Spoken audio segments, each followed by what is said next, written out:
The views and opinions expressed by tonight's guest and topic of discussion do not necessarily represent the official policy or position of Spaced Out Radio, Spaced Out Saturdays or Sundays, SOR Media, its hosts, syndicated carriers, or anyone associated with this broadcast. Any rebroadcast, reproduction, or other use of this broadcast or podcast without the express written consent of SOR Media is strictly prohibited. Listener discretion is advised.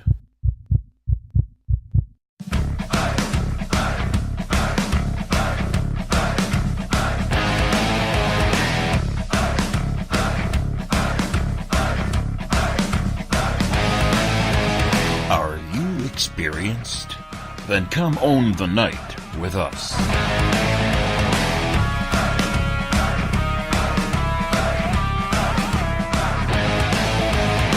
Little brother has taken control, shoveling dirt in every hole. Predators to condemn your soul, watching you and watching me. We're all stationed atop the mountains of British Columbia, live from SOR headquarters. This is Spaced Out Radio with host Dave Scott. We live behind glass curtains and act like nothing's wrong. Soon you will belong. You can follow us on our website, spacedoutradio.com, and on Spaced Out Radio on iTunes. You can follow Dave on Twitter at Spaced Out Radio, and on Instagram at Dave Scott SOR, on Facebook at Spaced Out Radio Show, and on our YouTube channel, Spaced Out Radio. Brother wants to make headlines, be immortalized. Everyone's got an electric eye with the digital spies. They've watched you for so long. I know you're out there somewhere watching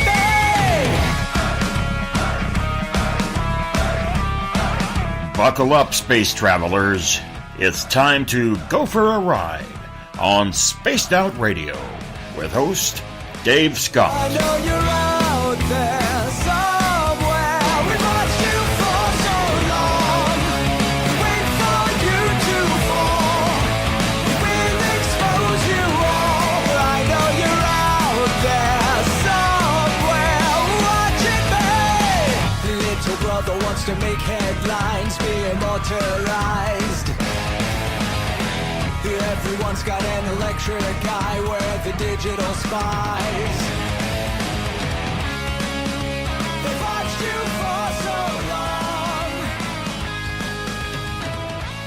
I know you're out there somewhere watching me. It's Wednesday, January 3rd, Friday, make that Thursday, January 4th if you're on the East Coast or across the pond, and this is Spaced Out Radio. Hope you had a great day and night. We are here, right here in the Great White North in the Caribou region, on top of the mountains of central British Columbia at SOR headquarters where the snow just keeps piling up. I am your host, Dave Scott. Welcome to tonight's program. We want to say hello to everyone listening in on WQEE 99 Rock the Key down in Noonan, Georgia, home of The Walking Dead. We are live as well on the United Public Radio Network, 107.7 FM in New Orleans, and over 160 countries around the world. Great to have you with us. We're also live at spacedoutradio.com, Spreaker, The Fringe FM, Renegade Talk Radio out of Las Vegas, the High Plains Talk Radio Network, and if you're listening in on Revolution Radio, remember the Double R Machine is a donation station financed by you, the valued listener. Head on over to freedomslips.com and donate today. We're all over social media. You can follow us on Twitter at Spaced Out Radio. Give our Facebook page a like, Spaced Out Radio Show.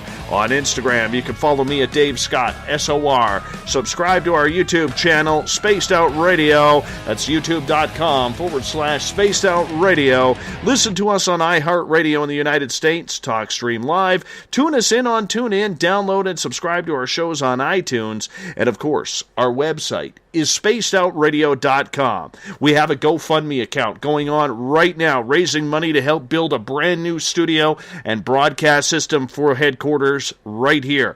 You got to go to GoFundMe.com/We Own the Night. That's GoFundMe.com/We Own the Night. I want to say a big thank you today to Greg and Gloria for dipping into their bank accounts and helping us out. Really appreciate it so close after Christmas. You don't know what that means to us. Very humbly, thank you as we look to continue to raise more money for the studio. We are almost halfway there. So continue on, Space Travelers. You're doing awesome.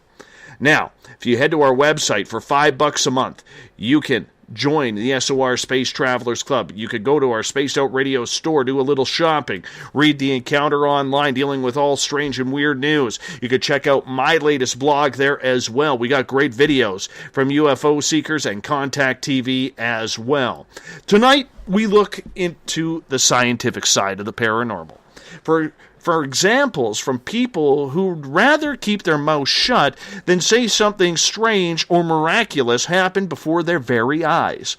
One of the tops of the scientific totem poles are doctors and nurses.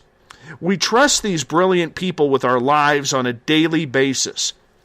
Now, their advanced education and scientific background has them constantly looking for the earthly answers to every problem that people face, from broken bones to diseases like cancer. However, what if there's more to it than meets the eye? Stories that have been left by many physicians scratching their heads because the answers are just so unexplainable. Dr. Scott Kolbaba is one of these professionals who have experiences and heard enough of them from his colleagues that he decided to write Physicians Untold Stories as the skeptics start to become the believers. Dr. Kolbaba, welcome to Spaced Out Radio for your first time. Really appreciate you joining us. Thank you so much. How are you tonight?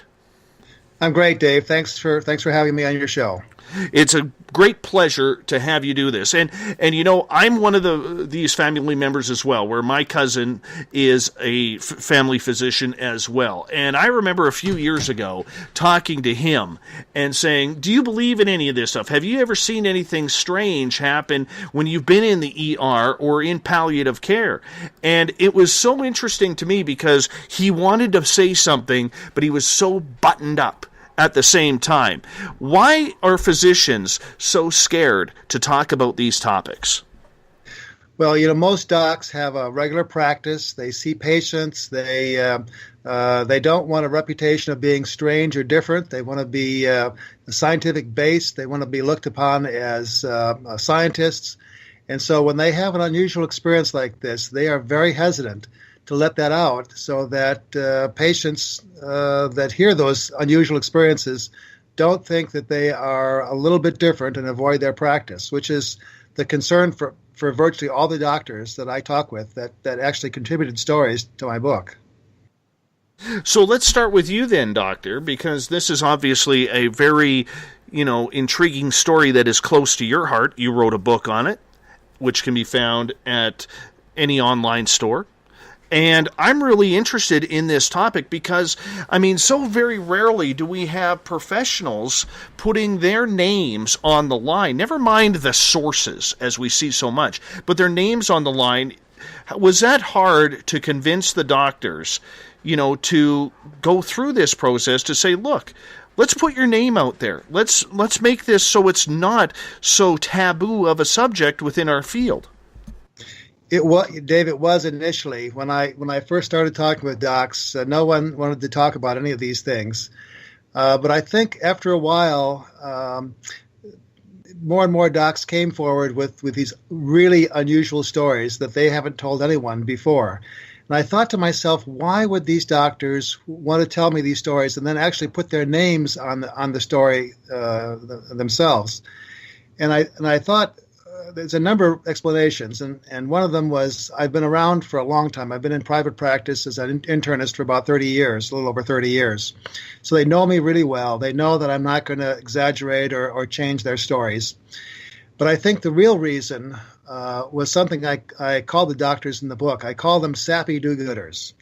And I learned a lot about docs because docs don't talk about these kinds of things in the doctor's lounge or anywhere. We talk about serum potassiums, we talk about gallbladder surgery, we talk about our golf game, things like that, but not about these kinds of stories. And I think the doctors came forward because they are sappy do-gooders. They want to do good in the world. They want to make sure people are have hope, that they have some realization there's something else out there. And I think that was the actual reason that they came forward and allowed me to publish these stories, because I think they risked their reputation for the opportunity to potentially help someone be at peace with themselves, to realize that there is more to life than just what we have on Earth here today. Now let's learn a little bit about you, Dr. Kolbaba, because you're a man of science. You know many very brilliant men and women in your field. When you started your studies, did you ever have any paranormal experiences or supernatural type experiences that opened up your mind that there might be something more out there outside of the scientific realm? I did, and as I look back, sometimes in retrospect, you realize things that you didn't realize before. So as I look in retrospect at my life, I've had a number of experiences, but I can think of the one that really got me interested in some of these unusual spiritual experiences was on a trip to Cape Cod. We, as a family, we love Cape Cod. My wife grew up just off the Cape, which is in Massachusetts. And we decided to go on vacation with our whole family. And there's some times when you're on vacation or when you're with your family that you just want to pinch yourself. It's just such a perfect time. And this is one of those evenings on vacation. The whole family was there. I've got 7 kids, so that's a whole big crowd, plus their kids. And we were at a Cape Cod house, and we were going to have dinner. And on vacation, the boys like to cook. We actually do a pretty good job. And this particular time, we decided to have swordfish on the grill. We had corn on the cob. And when we were at the store, we saw a whole stack of pies. And the boys decided to buy 7 pies, which is about the number we needed for our whole group. And they were cherry pies. And we started talking about what kinds of pies that we loved most. And the general consensus is that my mother, who had passed along before our vacation, loved to make rhubarb pie. We had a rhubarb plant in our backyard, and she would make rhubarb pie, and it was a really sweet rhubarb pie, and everyone loved it. And when we'd go back to her house after I left home and got married, we'd sneak into the kitchen with our grandkids and ourselves, and we'd just take the spoons out and dig into the pie, germ theory avoiding everything else. And we'd finish off a whole big pie right in the kitchen there. I know my mother knew we were doing that, but it was a lot of fun. And so we said that, this is too bad that my grandma Kolbaba couldn't be with us because she would make a rhubarb pie. So we went back and we made the dinner, and it was just again a perfect night. The sun was setting, the kids were out playing in the yard, the girls were all laughing and talking, and I was just sitting there looking around at what we had created in this life, and it was just a warm feeling. We had a great dinner. We made some wonderful food, and then my wife served the cherry pies afterwards. And I took a bite of the cherry pie, and all of a sudden I got goosebumps and chills up and down my back. The pie wasn't cherry. It was rhubarb. And I know that you can explain that by saying somewhere in the factory or the bakery or something that they must have been making rhubarb pies instead of cherry pies, and they substituted one for the cherry pie, which said cherry pie on the box. But this was clearly rhubarb pie. And in my mind, that was really a sign from my mother that she really was there enjoying that family, that special family time with us.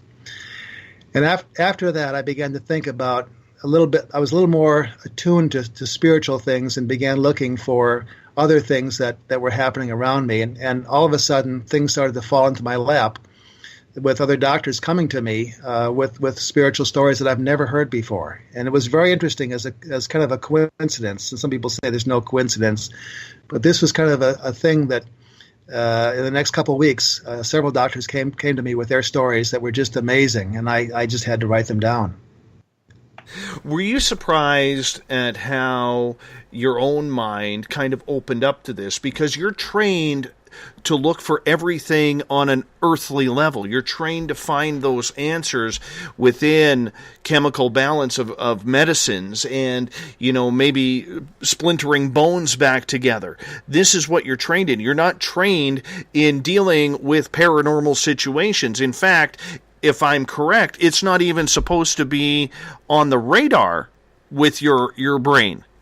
You're right. We're never trained. We were never trained in things beyond the scientific method. And when these kinds of things happen, you just shake your head and you wonder. And since you don't talk about it, you wonder if anyone else has had these experiences.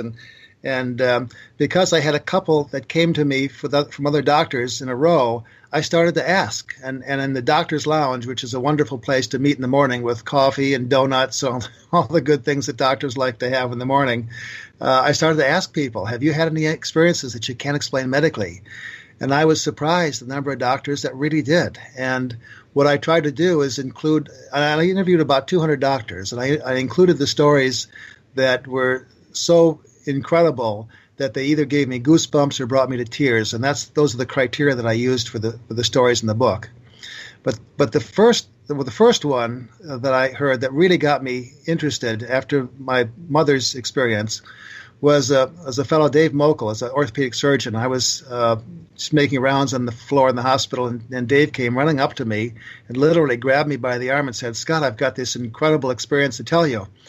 And I said, "Okay, tell it to me." And he said, "Well, I can't tell you here. Someone might hear me." I thought that was a little strange. So we went into an empty patient room. He closed the door, and he said, "I'm going to tell you about Mary." Mary was a mutual patient.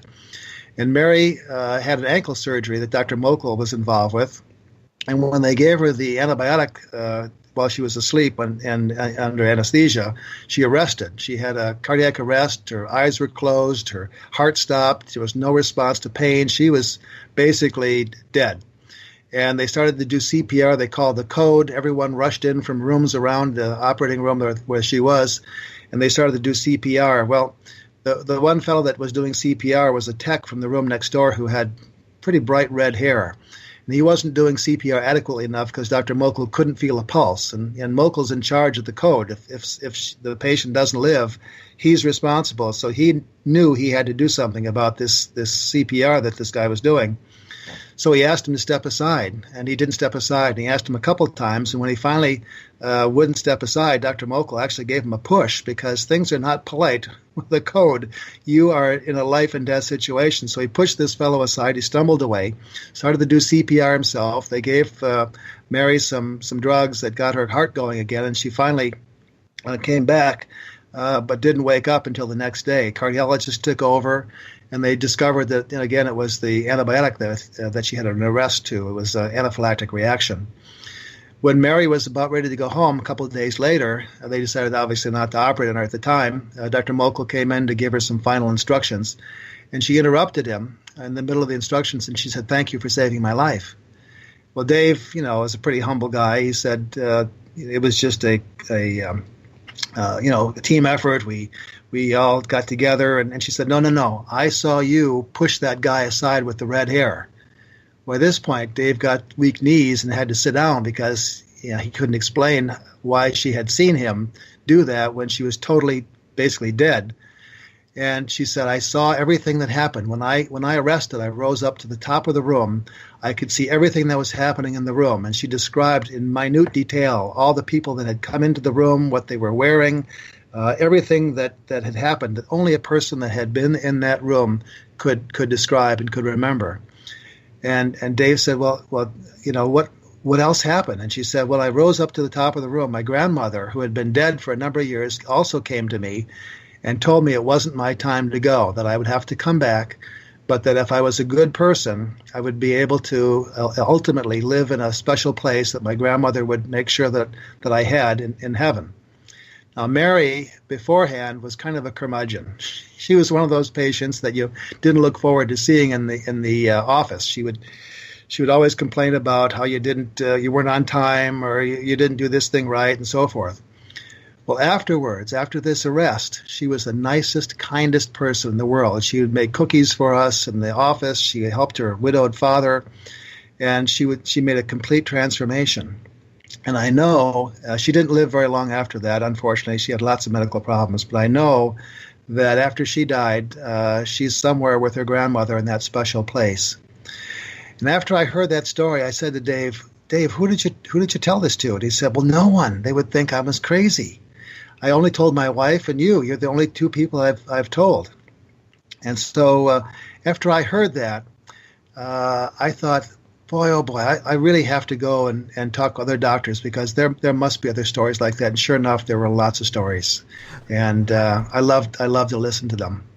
Dr. Kolbaba, when you're in university, are you told not to react to stories like this? Is it brought up at all by your physicians or your instructors, or when you're on residency by senior doctors, not to acknowledge when things like this happen?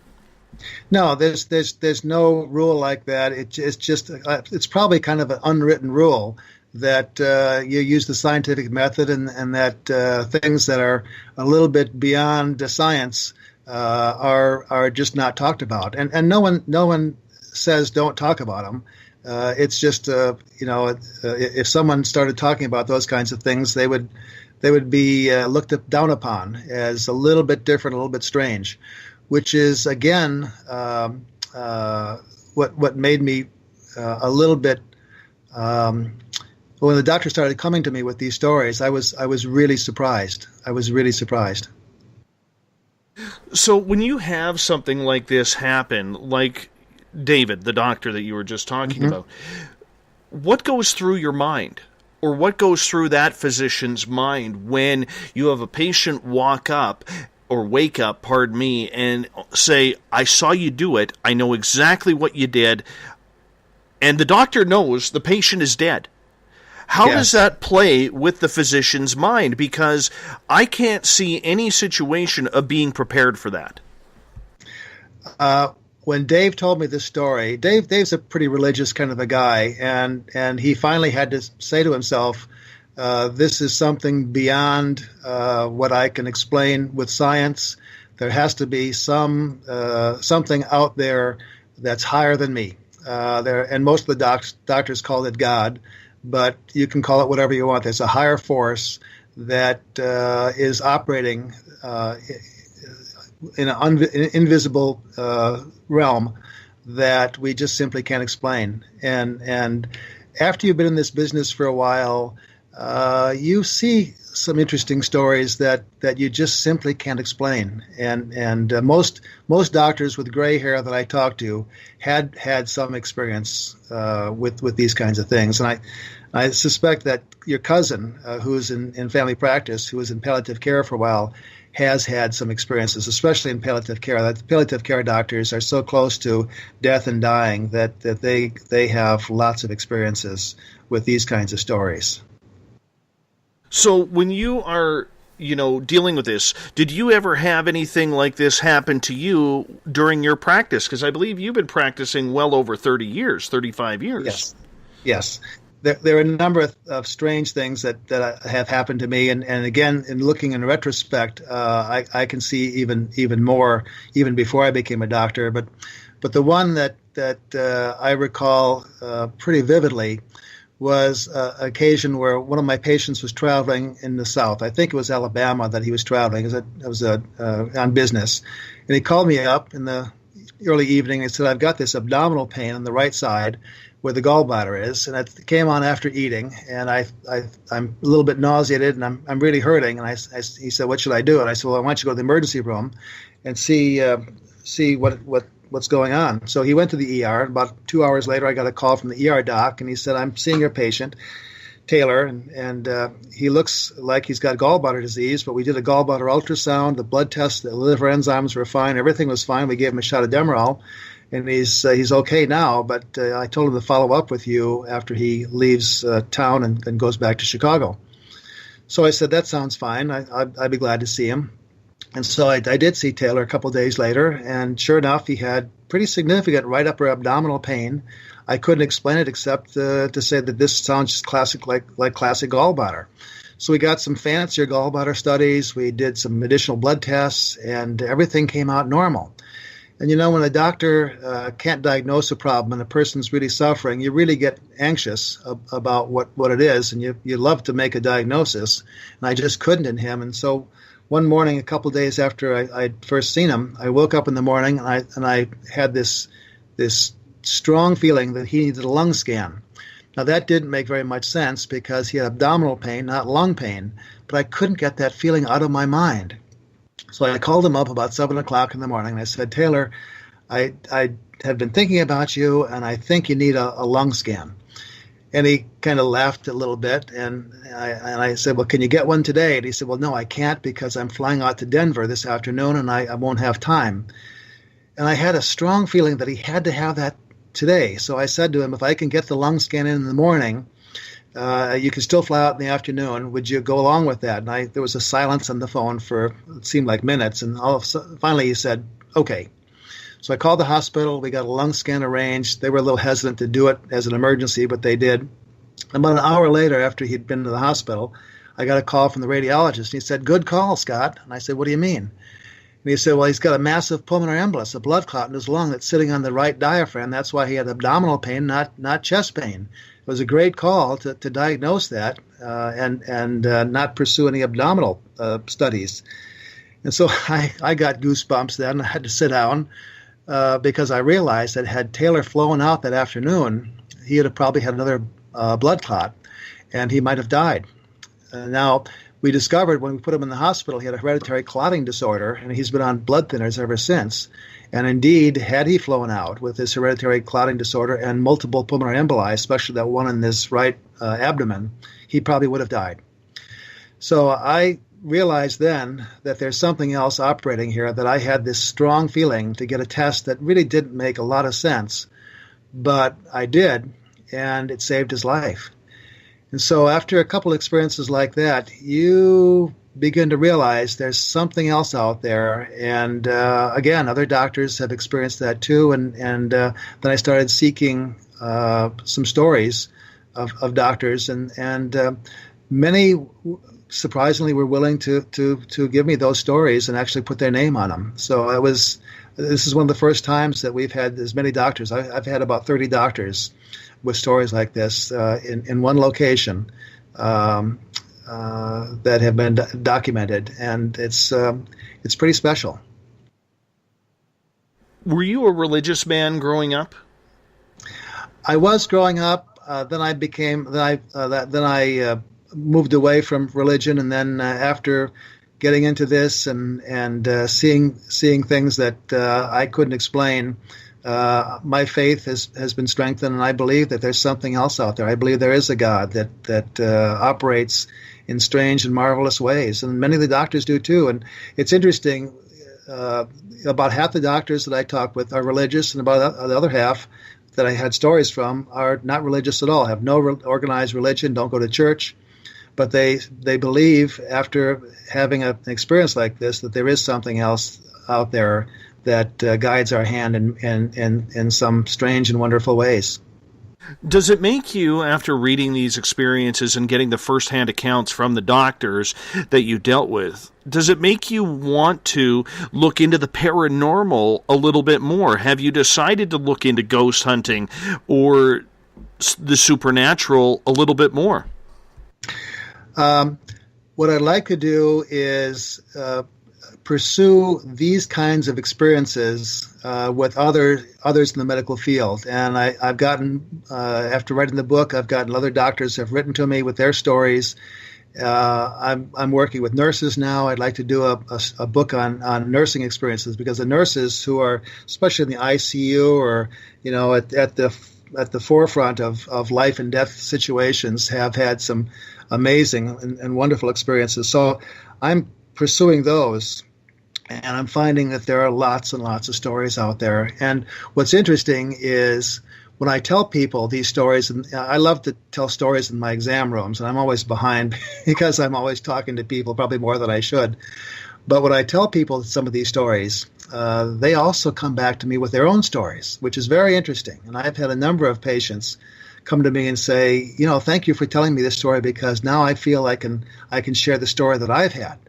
And there have been I've had one of my patients told me that he was trying to get his daughter into an internship program in New York. It was like a 3 or 6 month program in the downtown New York, and they couldn't afford to have housing. Housing, I guess, in New York is incredibly expensive, and they couldn't afford to have her stay in a hotel, and they couldn't find any housing for her, so she'd have to give up her internship. Well, it's interesting, he said, that night he dreamt about a person he hadn't seen for like 20 years, one of his old friends. And he wondered, why he had that vivid dream about the friend. And well, the interesting thing is the next day the friend called him, hadn't talked with him for 20 years, and called him on the phone. And he said, I'm living in New York City right now. I've been very successful. I'm now retired from my business. I've made a lot of money, and I've had lots of wonderful experiences. And I'm living in a 3-bedroom apartment here in downtown New York, and I'm all alone. And he said, my daughter's trying to get into a internship. Do you mind if she would you consider having her stay with you? And he said, I'd love to have her stay with me. So that worked out. The daughter made a contact. She was able to live in one of his empty bedrooms for 3 months with the internship, and everything all worked out perfectly. And he said that was an experience that had to be something from beyond that I just simply can't explain. And so lots of people have these stories, and when they hear my stories, it brings out those stories and also gives them permission, I think, to share those stories, because most people, doctors especially, but most people are afraid to relate these kinds of stories because of fear of being criticized. Could one lose their residency over something like this? Is that the fear? I think the fear is losing patients and losing confidence from patients. I think doctors feel that if they came out with these kinds of stories and these kinds of experiences, that patients would look upon them as being a little strange, a little different, and not want to go to them. So that's what the doctors fear was that very thing. Interestingly, it turned out that was just the opposite happened. When we launched the book last year, a number of the doctors came to the launch, and we were a little bit unsure about how they would be received. And they were received like heroes. There were many thank yous for telling these stories. Thank you for coming out. Thank you for sharing the story and putting your name on it. Because now I've had these experiences too, and now the patients or people would tell us, now I feel better about telling others of my stories. I think almost everyone or almost every family has had a story that they just simply can't explain. A loved one that came back and did something to help them through their life. A coincidence, meeting someone on the elevator that helped you get to a new job, or those kinds of things that people realize are more than just coincidental. Have other doctors asked you if you were going to write a second book or a follow-up book on this so that way they could share their stories? Yes, they have. I think the doctors it's very interesting. The doctors that are in the book have gained a certain notoriety in the local community, and it's fun to see other doctors say, I want to do this too. Can I be part of this? And now we've got a production company in New York that wants to do a television series from the book, and doctors are hearing about that, and so they want to be on television too. So it's been an interesting evolution of, no, I don't want to talk with you about anything because it's too embarrassing, to just the opposite. I'd like to tell you my story to be included in the next book and share in some of the limelight, which is, it's a whole paradigm shift. It's very interesting what has happened. And I hope that this will continue. I hope people will be more open to sharing stories of things that you simply can't explain medically or scientifically. Dr. Scott, you mentioned a lot of the physicians that you've talked to believe you guys are brave. The men and women you have talked to are brave for coming out and actually putting their name on the line for your book, Physicians Untold Stories. But have you had your detractors as well? Because for every good deed, there's always somebody there to try and spin a negative off of it. I expected that. I expected, I've done a lot of interviews and a lot of radio interviews and other interviews in newspapers and so forth. And I expected a lot of naysayers, a lot of negativity, how do you know this is really true and so forth. But I was surprised I haven't had very much at all. And the negative people, really, after you tell them some of these stories and relate that these are, lots of different doctors in very conservative practices and so forth, really come around to saying, maybe there is something to this. So I've had very few retractors, which is unusual, and I'm shocked that has happened. But that just hasn't been the case. I've had most people either say thank you for bringing these stories out, or accept them as something that they can't explain. So it was very surprising to me. I expect all kinds of negative stuff, but I've had almost none. That actually surprises me because there is a sense of arrogance and what's the word I'm looking for? I'm so tongue-tied tonight. Egotism tonight. There is so much egotism when it comes to, physicians. I know a lot of doctors, and some of them are very large and in charge, and they want the people to know that, so their opinion isn't, taken with a grain of salt. And that really surprises me that with the egos involved, that there hasn't been more feedback on a negative scale for you. I am surprised too.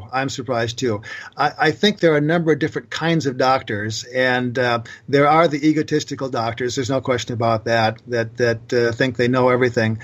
But I think underlying most doctors, deep inside, most doctors really are what I call sappy do-gooders. They really want to do good in the world. They want to help people, and I think that is, I'm seeing more of those kinds of people than I are seeing the egotistical people. So those people are willing to come forward with some of these stories just because they think they can do some good in the world and help people feel better about themselves. So again, the negativity has been very minimal, and I was totally surprised about that. Really surprised. How much of a believer have you become?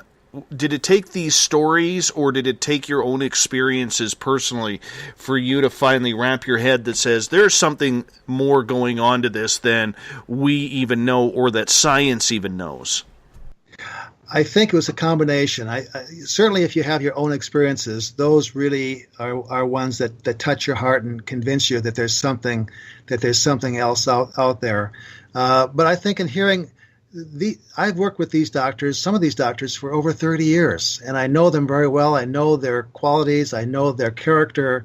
And to hear these doctors tell these stories just blew me away. I was totally amazed at some of these ordinary, routine, good doctors that told me these amazing stories. So I think it's a combination of my own experience and then the experience of the doctors that I know are very, very conservative and not on the edge of anything, that then have these amazing stories.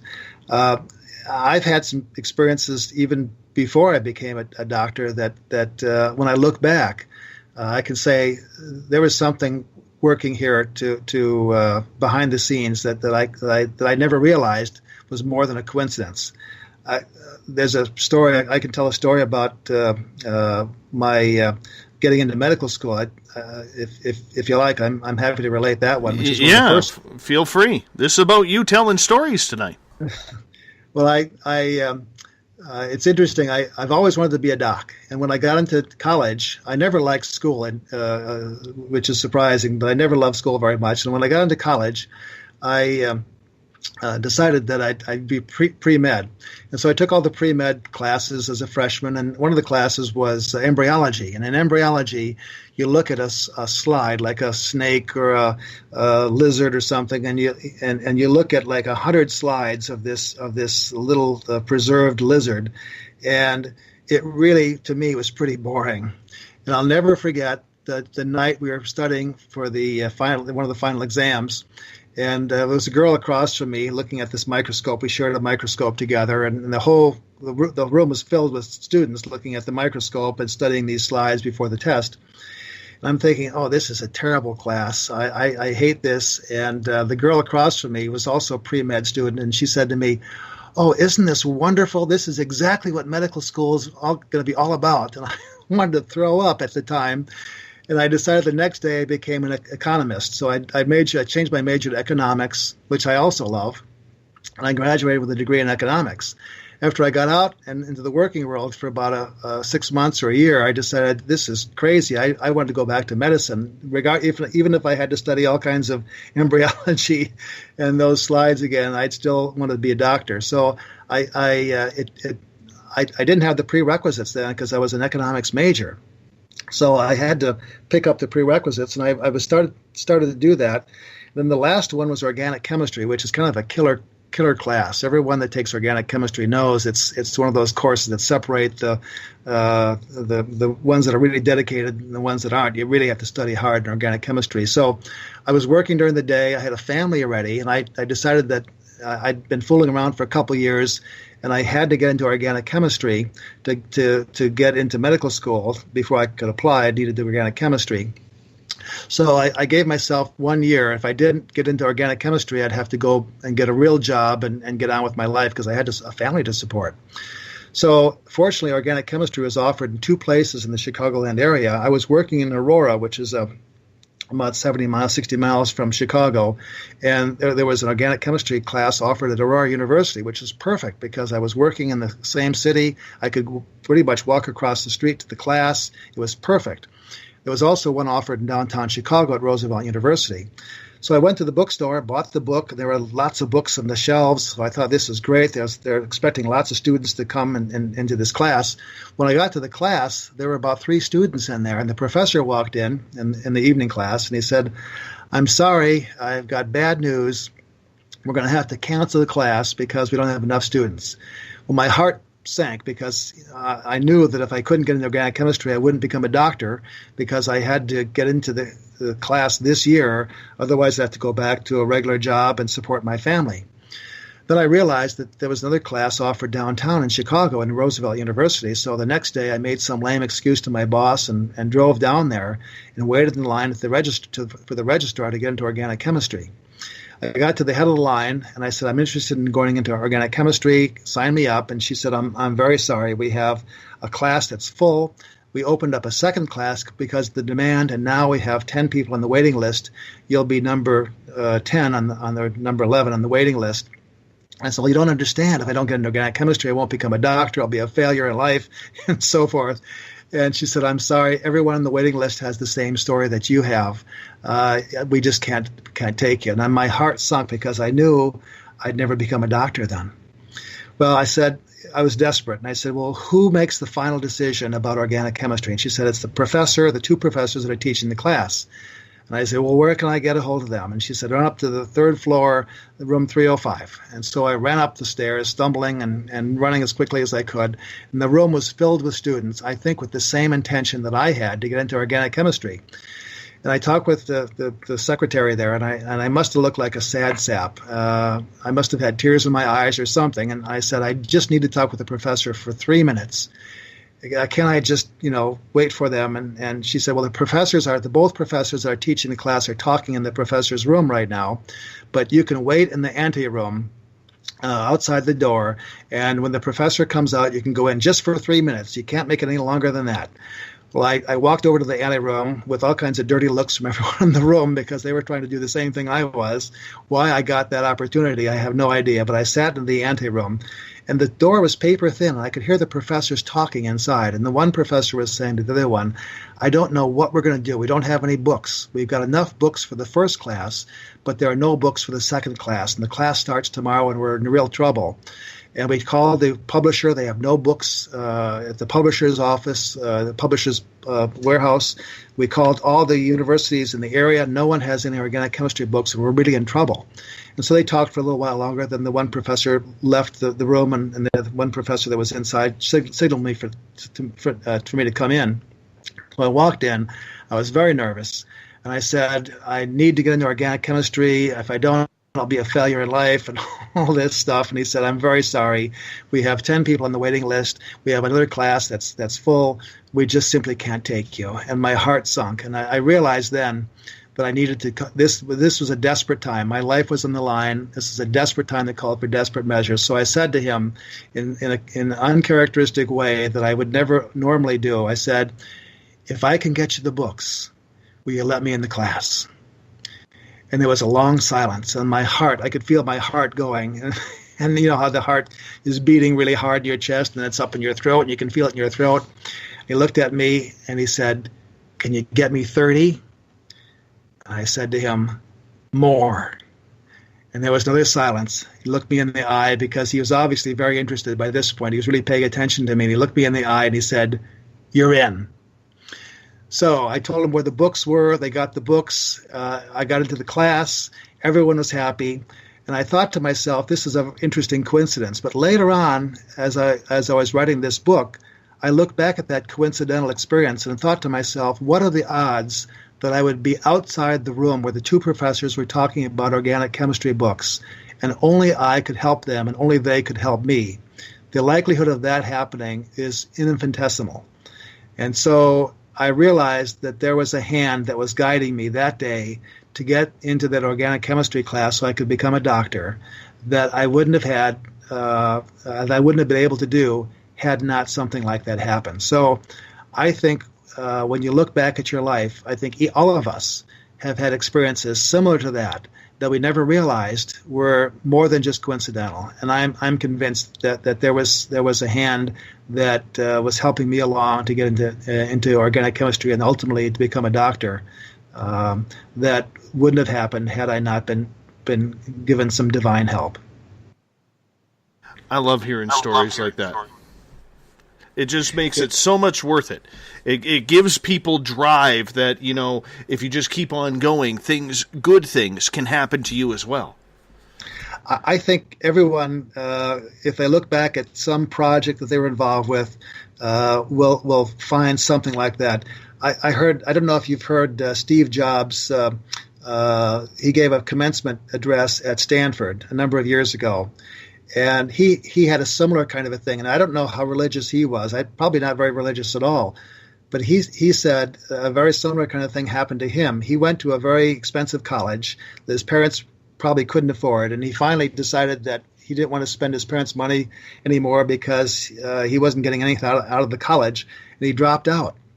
And he said, when I dropped out, I was able then to audit the classes and just attend the classes without any money expenditure that I wanted to do. And so he attended calligraphy, and he learned about types and typesetting and fonts and things like that. And he attended some other classes that he thought would never have any practical application until 10 years later when he was designing the Mac. And then he realized that the calligraphy class and some of the other classes he had audited were perfect for him and allowed him to come up with the fonts and the typesetting and so forth that no one had done in computers before, and allowed him to make a beautiful computer. And he's convinced that was something that was guiding him in retrospect. He said, only in retrospect can you recognize the hand of something above that was guiding us to accomplish a goal that we never realized we'd be doing at the time. So he said, only in retrospect do you recognize some of these coincidences. And I think many of your listeners and myself and lots of people if you look back at your life, will recognize those coincidences where something happened, a little coincidence on the elevator, or someone mentioned something to you that changed your life. And I think we all have those. And I think that's more than just coincidence.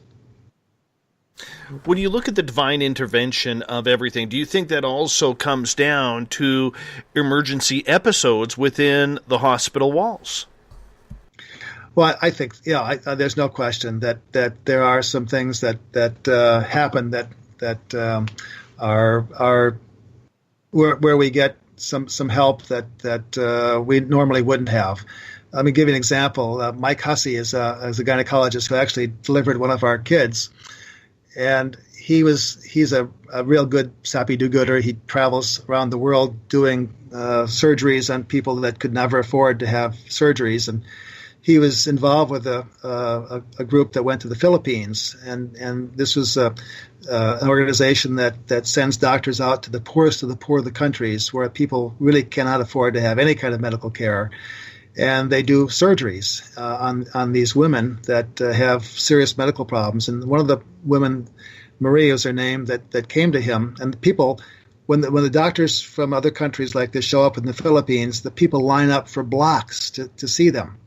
And they line up from early in the middle of the night to get to see these doctors, because they know if they don't have the surgery with these foreign doctors, that they'll not have the surgery. And some actually don't live long enough to see the doctors come back the next year. So Marie was in line and saw Dr. Hussey, and she had a very enlarged abdomen, and it turned out that it was a uterus. Now, Dr. Hussey didn't know if it was a cancer or what it was. It turned out to be what are called fibroids, which are tangles of muscle in the uterus, and she looked like she was pregnant, and she was very uncomfortable, could not function very well, and she was a relatively young woman.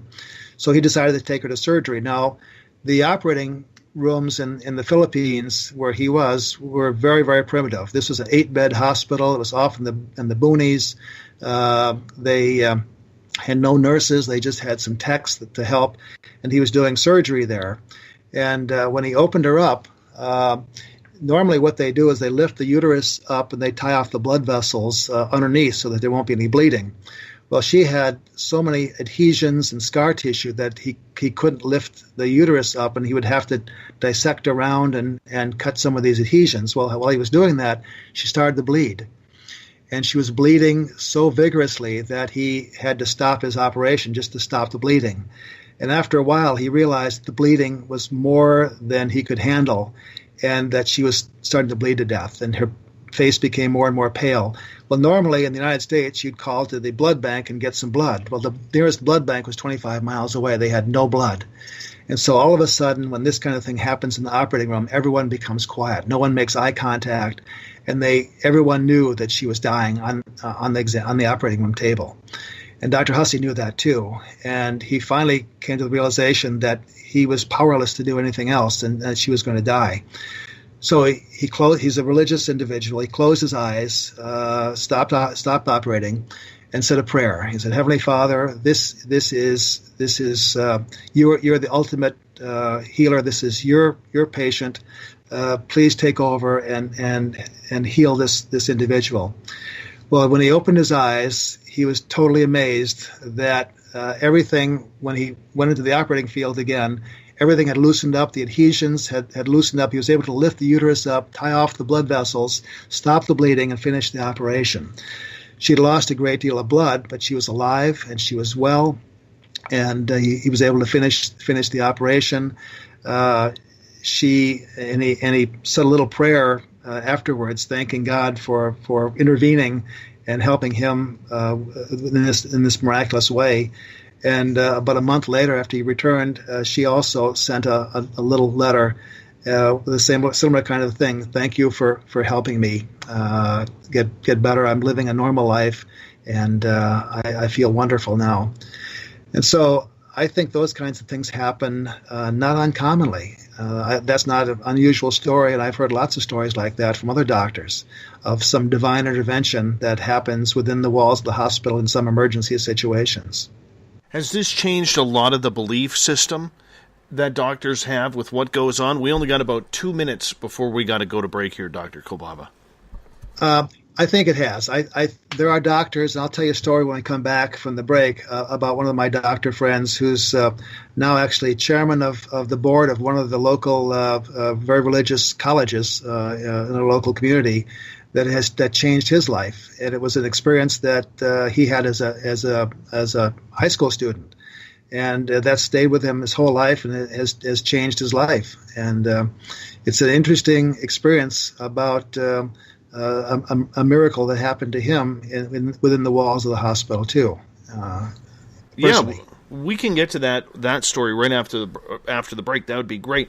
I am curious though, as we got about 90 seconds, when you have interns walking around with you and kind of taking notes on what you're doing and kind of watching your routine, do you ever talk to them about stories like this to be prepared, or do you think this is something every doctor needs to find out on their own? I think most of the doctors have to find it out on their own, but I love to tell these stories, and I think they provide some hope and peace for people. So I do tell doctors and junior doctors these kinds of stories, and I think some are very receptive, and some are, well, that's nice, but let's get on with our daily tasks, again, because many doctors are hesitant to talk about these kinds of things. Doctors are pretty superficial individuals. We don't talk about our aspirations in life very much. We don't talk about these spiritual experiences. So it's unusual to get into the heavy stuff. But I think we're doing that more and more, and I think it's a good change, and I think it's helpful for all of us. Well, I appreciate you coming on Spaced Out Radio tonight and telling us these stories. This is going to be fantastic. We're going to get real deep into Dr. Kolbaba's stories from his book, Physicians Untold Stories. You can find it on Amazon, Barnes & Noble. I highly suggest you pick it up. Maybe, just maybe, if you order through his website, you might be able to get an autographed copy as well. I'm hoping. I'm pretty sure about that one. So we'll go with that one. Absolutely, Doc. Absolutely. We're going to have Dr. Scott Kolbaba back for hour number 2 right after this, as we're going to hop out for our first break of the night right here on Spaced Out Radio. Hey, space travelers, it's Joe Roop, your host of Spaced Out Saturdays. Come join me as we explore the realms of the paranormal, the esoteric, and everything in between every Saturday night at 9 p.m. Pacific, midnight Eastern. You know the truth is out there. Don't get caught sleepwalking. Come join Spaced Out Saturdays. That's every Saturday night, 9 p.m. Pacific, midnight Eastern, right here on SpacedOutRadio.com. Psychic Sundays, spiritual communication, ET contact, Sasquatch in your backyard. We will have it all on Cosmic Passport with me, Elizabeth Anglin. Each Sunday, starting at 9 p.m. Pacific, midnight Eastern, at SpacedOutRadio.com, I will take you on a journey of enlightenment. The goal is learning from the soul on out. We'd love it if you joined our experience. Cosmic Passport, heard Sundays at SpacedOutRadio.com. 365 days a year, we're in the field, investigating UFO sightings, talking to alien abductees, and visiting secret military locations like Area 51. We're UFO Seekers, official partner of Spaced Out Radio. Follow our daily search for the truth at ufoseekers.com or like us on social media. Catch us on Spaced Out Radio every third Monday of the month as we discuss Area 51, UFOs, and more. And also, don't forget to subscribe to us on YouTube.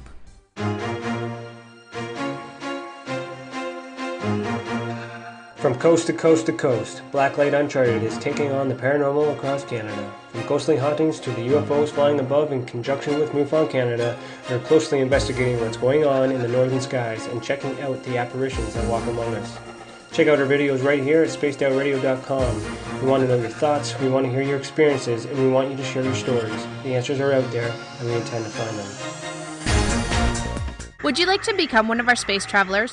All you have to do is click on the Space Travelers icon at SpacedOutRadio.com. For only $5 a month, you can get access to some great prizes, as well as private monthly shows, newsletters, and a members-only section on our website. Become a space traveler today. It's paranormal news at its finest. Welcome to The Encounter. at spacedoutradio.com. The Encounter online is SOR's trusted news source for everything weird and strange going on around the world. This is news editor Eric Markham. Our team of journalists are scouring the planet for those strange stories that rarely make the mainstream. No fear-mongering or fake news here. Head over to spacedoutradio.com and encounter the Encounter. Want to learn more about aliens, cover-ups, conspiracies, cryptids, and the paranormal? All you have to do is tune in S4 as we take over the Spaced Out Radio Night, starting at midnight Pacific, 3 a.m. Eastern, each and every Saturday night, right after Spaced Out Saturdays. Hi there, this is Eric Cooper from Forest Moon Paranormal. Join me, Corey Ruiz, and friends as we discuss the hot topics of the night. It's fun, entertaining, and as dark as the night. Find us at spacedoutradio.com.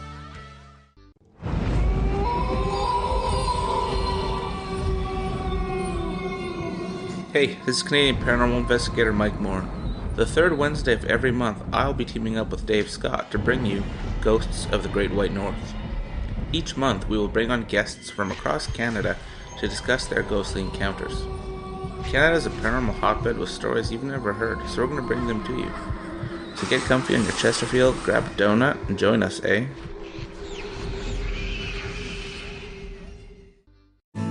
Are you an experiencer? Have you had run-ins with strange creatures you can't explain? ETs, Dogman, Bigfoot, werewolves? They're enough to scare the daylights out of anyone. Hi there, I'm Butch Witkowski from your Four Cop. And on the last Monday of every month, you can listen to me and the host, Dave Scott, talk about the weird and the strange being reported on Spaced Out Radio. I'm going to bring my investigations and sources, you bring your experiences, and we'll figure out the rest together. Strange Days on Spaced Out Radio. Come tune us in at spacedoutradio.com. There's a lot of strange going on in this world, and we can help you find out what's going on with you. Paranormal, cryptids, UFOs in the sky, aliens in your bedroom tickling your toes. We have the investigators you need to find out the answers you deserve. All you have to do is head to spacedoutradio.com. Your information is 100% confidential. The SOR Sightlines Report. It's free, and we're here to help. Are you interested in advertising on Spaced Out Radio? Head to our website at spacedoutradio.com and click on our Advertising tab. There, you will find an assortment of ways you can get your product out there with us, from radio commercials to banners and social media. Have a product you like our hosts to endorse? We can do that too. Visit spacedoutradio.com for more details. Don't have time to listen to Spaced Out Radio live? Wherever you are, the car, the office, the shower, or even if you're traveling, we're right here for you. Each Spaced Out Radio show can be found on iTunes, TuneIn, and on our YouTube channel, Spaced Out Radio Show. It's the perfect way for you to catch up on our shows.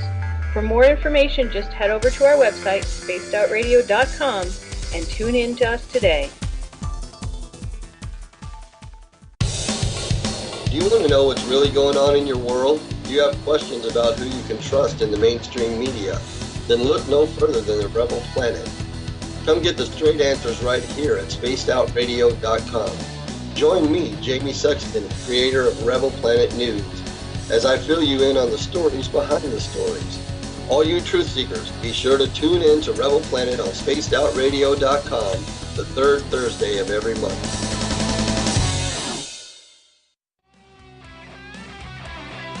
The views and opinions expressed by tonight's guest and topic of discussion do not necessarily represent the official policy or position of Spaced Out Radio, Spaced Out Weekend, Spaced Out Radio Limited, its hosts, syndicated carriers, or anyone associated with this broadcast.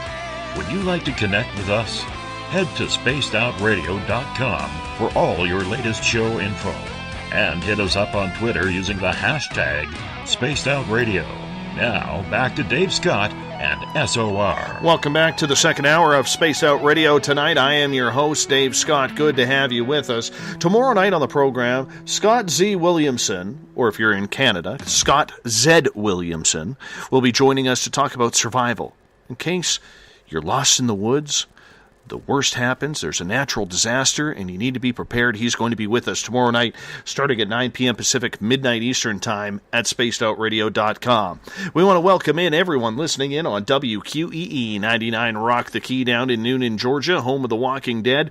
We are live as well on the United Public Radio Network, 107.7 FM in New Orleans and over 160 countries around the world. Good to have you with us as well. We are also live on the Fringe FM, Renegade Talk Radio out of Las Vegas. And if you're listening in on Revolution Radio, remember the Double R Machine is a donation station financed by you, the valued listener. Head on over to freedomslips.com and donate today.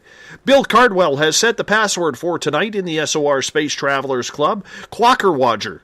Quacker Roger is your password. Make sure you use it wisely, Space Travelers, as Bill sets the password each and every night right here on the mighty SOR. Now, if you want to follow us on social media, we're on Twitter at Spaced Out Radio. You can use the hashtag Spaced Out Radio to connect live with us during the show as well. Give our Facebook page a like, Spaced Out Radio Show. On Instagram, follow me at Dave Scott, SOR. Subscribe to our YouTube channel. Go to youtube.com/Spaced Out Radio. We'd appreciate that. We're on iHeartRadio in the United States, TalkStream Live. Tune us in on TuneIn. Download and subscribe to our shows on iTunes. Our website is spacedoutradio.com, where we have a plethora of features for you, including joining the SOR Space Travelers Club for $5 a month. Rock out to some Bumblefoot. Shop at our Spaced Out Radio store. Read up on the Encounter Online, our news section, and, of course, you can watch great videos from UFO Seekers, Contact TV, and so much more. Don't forget about our GoFundMe account as well, where you're trying to build a brand new studio here for Space Out Radio as we are making the move to terrestrial radio. We could use your help. Go to GoFundMe.com/We Own the Night. That's GoFundMe.com/We Own the Night to give us a hand today. Dr. Scott Kolbaba is our guest tonight on the show. He has written an intriguing book that I highly suggest that you get and take a read on. This is about real doctors' stories of untold secrets that they don't want to share with the public. Paranormal, supernatural, miracles. It's a plethora of information that I think we, as people who rely on our doctors for our health, need to understand that they are starting to wake up to some of these amazing stories that are happening. You can order the book on Amazon, or if you go to his website, Physiciansuntoldsstories.com, Dr. Kolbaba will even send you an autographed copy. Dr. Kolbaba, welcome back to Spaced Out Radio. Thank you so much for being with us. Thanks, Dave. It's great to be here. Right before the break, I threw you a question about, what do the junior interns or the junior doctors have to say about this? And you kind of mentioned straightforward that they're like, yeah, let's get on with it. Let's move on. Does that attitude surprise you at all? Because I don't want to call it arrogance, but they're so focused on learning about being a doctor. Do you think that the younger doctors really don't have the time or the patience, no pun intended, to learn about the truth about what is going on inside a doctor's office or an ER? I think when we come out of training, we are so ingrained in the scientific method that and there's a lot of talk about scientific-based medicine, that you base your decisions on controlled studies and things that have worked in the past, and we are seeing more and more protocols for how to handle a pneumonia. For example, I just admitted a person tonight with a pneumonia, and there's a whole protocol what to do. We start this particular antibiotic, we do this, we do this, we do this, and everything, should follow on these protocols. And so we're so focused in training on the scientific aspect of medicine that we don't look for the more human side in many cases, and also the more spiritual side. And what I've learned is that the doctors, again, that have a little more gray hair, have had some of these experiences and are a little more open to realizing that there's more to this than just science. There's something else, and that we can sometimes even rely on being helped with making an unusual diagnosis or getting some help in helping someone from something that we just can't put our hand on scientifically. My partner, for example, John Bourne, does some pre-op evaluations for patients going to surgery, especially total joint surgery. And he'll say to me, if I get this little naggy voice in the back of my head, I always listen to it. And he had one patient that he was clearing for surgery that he saw in the office, cleared him for surgery, and then kept on thinking about maybe this guy needs a stress test. And he finally got around to calling him later on that day and said, listen, I know I cleared you for surgery, but we need a stress test. And the fellow said, well, I can't do a stress test. I'm busy and so forth. And he said, well, I'm not going to clear you totally unless you do that. So he finally agreed. He flunked the stress test. He had a major cardiac abnormality, some major coronary disease. Ended up with a bypass surgery that probably saved his life. Had he gone to surgery, he might have not survived the surgery because of his coronary disease that was totally unsuspected and unknown. So my partner will say, when I get that little voice in the back of my head, I listen to that, and I think we're not taught that in medical school, but I think that's something that you learn, to listen to those little promptings, those little hints that we all get, not just doctors. I think we all get those little promptings on occasion. And I think one of the purposes of my book is to have people realize that and to listen to some of those things and to act on those and not just ignore them. So when you have these youngsters who are in there and their white coats are still bright white, like right out of the box or right out of the dry cleaners, wherever they get them from, how do you tell them to open up their minds that what they may be seeing isn't the full story? I think you just tell stories. And I think stories are, you can tell people what to do and what to think and so forth, but people don't tend to listen to that. I think stories are so much more powerful.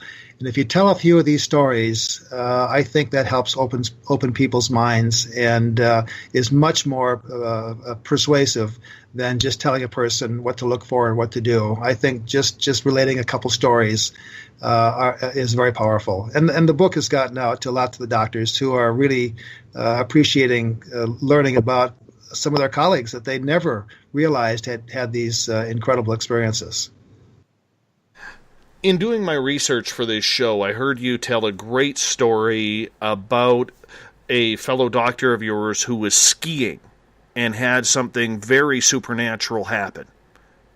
That's Steve Hyman, and when I first started thinking about writing this down, his was one of the first stories that I heard. Dave Mokel was the first with the out of body experience with Mary, and then Steve came along about a week later and told me this amazing story, and he's the one that tipped me over to deciding to write this book. And Steve's story was very interesting, and he was a little hesitant to tell it initially. We were having breakfast one morning, and he didn't say anything about the story until the very end of the breakfast, and I was hurrying off to get to the office because I was going to be late for the office. And he said, Scott, can you listen to this story that this happened to me this last weekend? And I said, sure, and so we sat down again. I knew I was going to be late for work, but that happens. And he said, I was skiing with my wife and my wife's sister in Colorado, and he's an expert skier. He's a very athletic guy. He could do 1,000 push-ups and 1,000 sit-ups. He was in the military, and he was a phenomenal athlete in the military.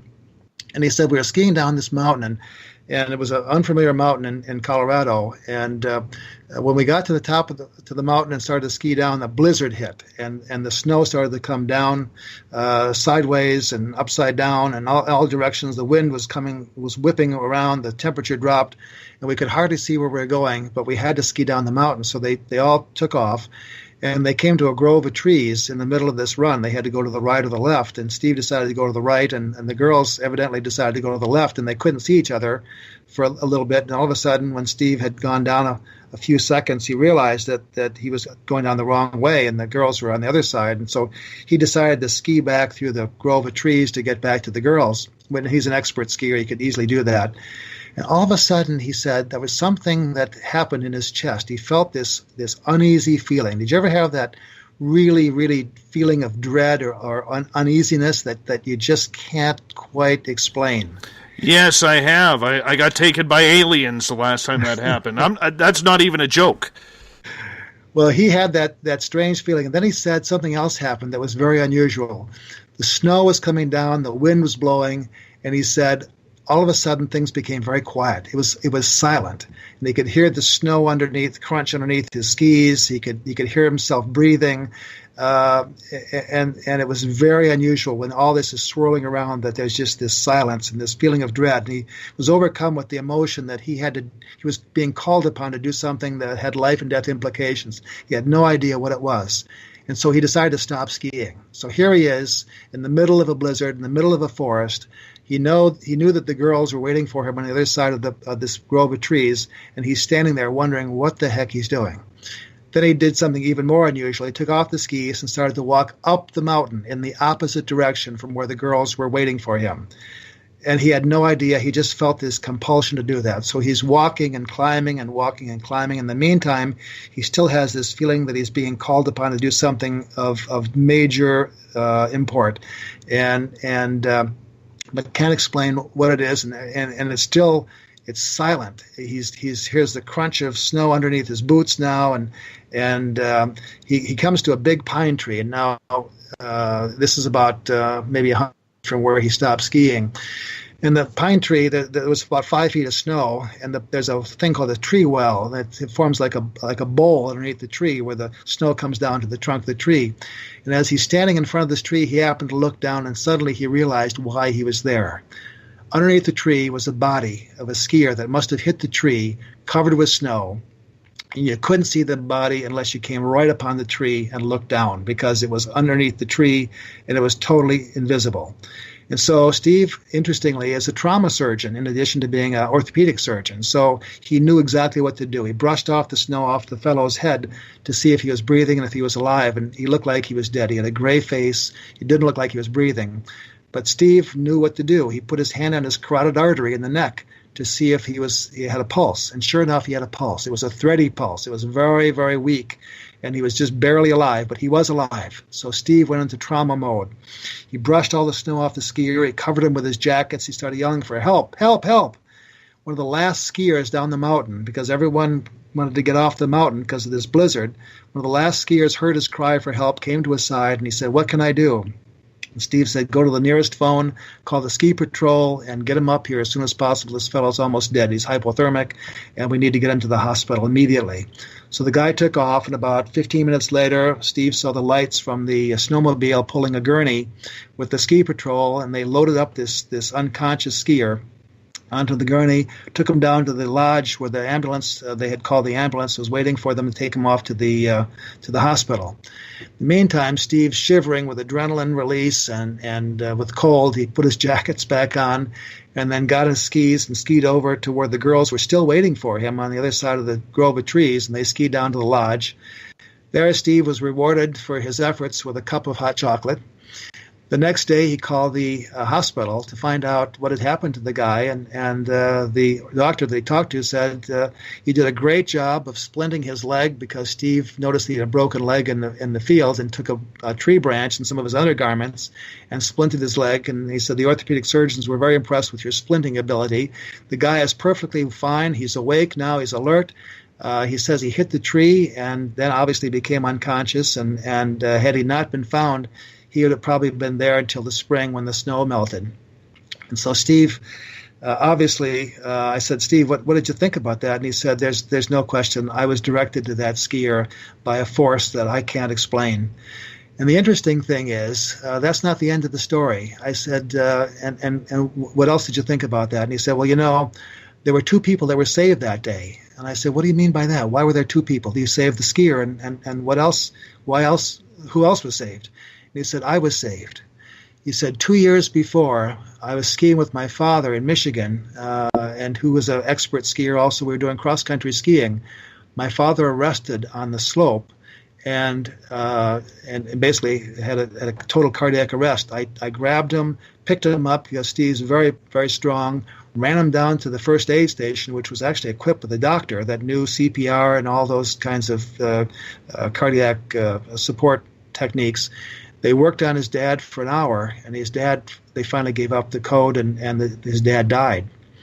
Steve said he's a doctor that's used to saving lives, not losing them, and he felt guilty that he caused his father's death, that he couldn't save him. And he was living with that guilt for these last 2 years.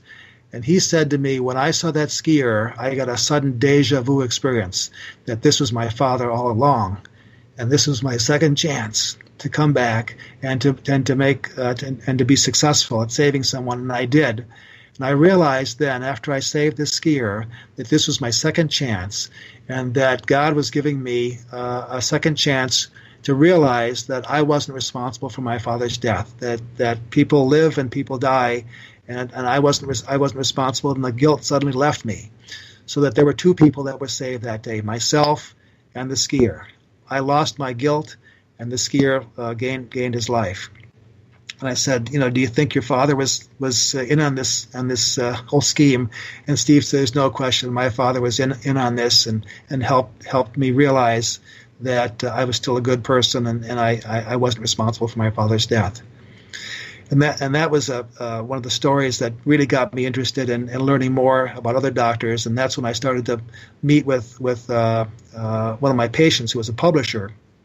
And I told him some of these stories, and as we were having lunch, he got tears in his eyes, and I realized then that some of these were moving stories and had to be written down. And he said, "You have to publish this book," and that's when I started to really, in earnest, solicit stories from other doctors. I have a question coming from the chat room from Trip, if you don't mind. Sure.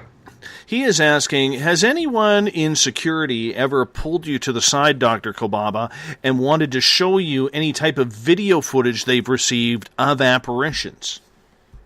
I've not had that so far. I've had people write to me and contact me about stories that they've had, especially doctors and nurses, but I've not seen any videos of apparitions or anything like that so far, no. Would that be something that, once again, one of those don't ask, don't tell type stories? I think there are lots of things that happen in this world that you can't explain, and I tried to chronicle a number of them, and I'd be very interested in learning more. The interesting thing that has happened to me is, I'm a busy doc. I've got 7 kids at home and in various parts of the world now. I've got a busy job, and so when I wrote this book, I never researched other things that were out there, other paranormal, spiritual things that were written about. And ever since I've written the book, I've discovered that there are lots and lots of people that have stories that are very similar to the ones that I wrote.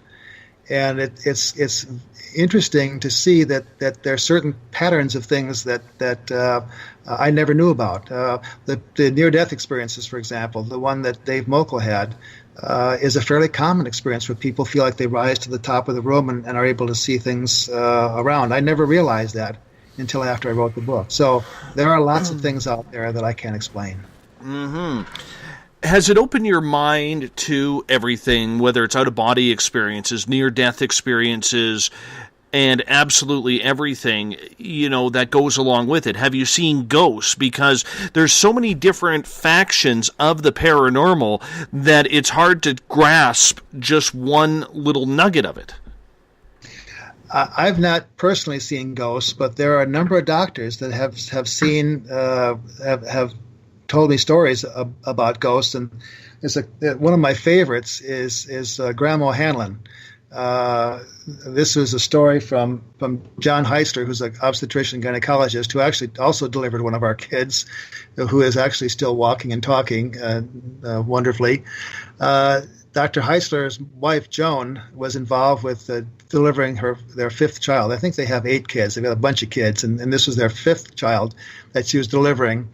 And while she was delivering the child, her grandmother, Grandma Hanlon, walked into the room, interestingly, who was a midwife, and literally saved Joan's life. despite two gynecologists and obstetricians being in the room at the same time. And the story goes something like this. Grandma Hanlon, when she was a little girl, lived in Ireland, and at the time there was a great deal of controversy and conflict between the Protestants and the Catholics, and she was Catholic, and her father was keeping priests in secret rooms in their house. So he sent little Grandma Hanlon to this country to grow up and be safe. And she grew up here, became a midwife. She was the spiritual leader of the family. She would do things like go into Chicago, and if there were people on the street that were begging, she'd give them food or money, and people would say, this is foolish to give them money because they'll just buy alcohol. And she would say as a retort, my job and God would want me to help these people, and what they do with the money is their thing, but God would want me to help them as much as possible. So she was quite a religious and quite a spiritual person. She became older, could not become a midwife anymore, and so she decided to move in with Joan's mother. And so she was Joan's grandmother. Joan is Dr. Heisler's wife. And Joan, as a little girl, would say, if I got in trouble, if I could make it to Grandma Hanlon's lap, I knew I'd be safe. Well, when Joan was delivering her baby, she began to experience some pain after the delivery, and they were going to give her a drug called Trilene, which is a drug administered by mask. And what it does is it puts a person into total unconsciousness, and then they obviously feel no pain, and when the procedure's done, they take the mask off and they wake up. That's just kind of a nice thing. So they were about ready to put the mask on Joan, and Grandma Hanlon steps into the room. She's dressed in her usual polka dot dress with a sweater vest, her hair up in a bun, a white hair up in the bun. She had little old Grandma O'Hanlon shoes on, and she stood at the foot of the bed and she shook her head to Joan, don't do this. And so Joan pushed the mask away and decided to tolerate the pain and not have this anesthetic, which would put her into unconscious state. Well, it's interesting that no one realized that Joan had eaten a large meal right before delivery, and about a minute after she pushed this mask away, she vomited the entire meal. Had she been unconscious with the mask on, she would have aspirated that and may have died from aspiration of all the intestinal contents that she had. And so Grandma Hanlon literally saved her life, and Joan said that she made it to Grandma Hanlon's lap one last time, overcoming time and all eternity, because Grandma Hanlon had died 22 years before. Very intense. Very intense. That's an intense story. Darren has a question for you. He is asking, has any atheist doctor you have met changed their mind about God or an afterlife after one of these experiences? I don't. No one has told me that they've changed their mind totally. I think a lot of doctors have become more spiritual after having experience, and I'll give you an example of that. Dave Gieser is an ophthalmologist. He's a great ophthalmologist, and Dave is one of those sappy do-gooders that likes to help everyone he can. One of the things he does is he goes to Africa and teaches. He's a glaucoma specialist, and he teaches glaucoma surgeries to the ophthalmologists in Africa. And one of the things he's had to do when he first started doing this, he was disappointed in the turnout of ophthalmologists to his lectures. And he realized then that the ophthalmologists there could not afford to come from different parts of the country to stay at a hotel to hear his lectures. The wages there are very, very, very minimal for ophthalmologists and for any doctor in some of those third world countries. So what Dave did was he provided his own money to have these people, these ophthalmologists, come to his lectures and to be able to learn about these things. So not only did he go there, but he spent his own money to buy hotel rooms and transportation for these ophthalmologists so they could come and learn about these new techniques in ophthalmology. In any event, Dave tells a story about when he was in high school. He was a goalie for his soccer team, and he was guarding the goal very carefully. The ball was coming down toward him. He made a leap for the ball just as one of the forwards was kicking the ball and missed the ball and kicked him right in the flank where the kidney is. Dave said he had the most excruciating pain in his life at that time and hobbled off the field, made his way home. And when his mom saw him, she brought him right to the hospital. And in the hospital, they discovered that he had a ruptured kidney. He was urinating blood. He was in severe pain. And Dave said to me, when he was in the hospital, he was in such pain that he really couldn't do anything. He couldn't even watch the TV. He was in such severe pain. And after he got a pain shot, he'd be asleep, and it would be a terrible cycle of pain and sleep, and pain and sleep. And all of a sudden, one day, about 3 days after he was in the hospital, and Dave didn't know this, the urologist came in, and they decided to remove his kidney. Now, Dave didn't know about this. He told the urologist told his mother. They told his father, who had been visiting Switzerland on a business trip, and who flew back immediately after he heard all this had happened. And so it was about, I think, a Friday when Dave was just lying there after about 4 days of being in the hospital. And in such pain, he didn't even have the TV on, and he was watching the clock, 8 o'clock, 9 o'clock, 10 o'clock. At 10 o'clock, something happened, and he started to move a little bit and realized that the pain was gone. Well, he was afraid to move too much because he didn't want the pain to come back, but he decided to chance it, and he sat up in bed. There was no pain at all. He got out of bed, walked down to the washroom, no pain whatsoever. Went to the bathroom. There was no blood in his urine anymore. He was totally fine. His doctor the next day was totally surprised that he was perfectly fine, discharged him from the hospital to go home and recover for about a week or so. And then he went back to school, and he was thrilled to be back in school, thrilled that he didn't have any pain anymore. And when he saw one of his favorite teachers, the teacher said to him, "You know, Dave, we were very, very worried about you. And on that, we decided then to have a faculty prayer for your healing." And Dave said, "Well, when did you do that?" And he said, "Well, we all got together at passing hour." And he said, "What time was that?" And he said, "Well, that was a Friday at 10 o'clock. The very minute that Dave experienced no pain whatsoever. He said later on, when he went to the Mayo Clinic to be checked out, they did some kidney studies, and his kidney was perfectly normal. It was a little scar in his kidney, but nothing else. He had been healed totally. The pain went away at exactly 10 o'clock in the morning on that Friday after the faculty prayer. Dave told me that changed his life. After that experience, he realized that there was a God, that there was something else out there that listened to that prayer, and he was totally healed. And that changed his life. He's now the chairman of the board of one of the finest evangelical schools in the nation, Wheaton College. That is quite the reversal of belief. Yes, it is. Yes, it is.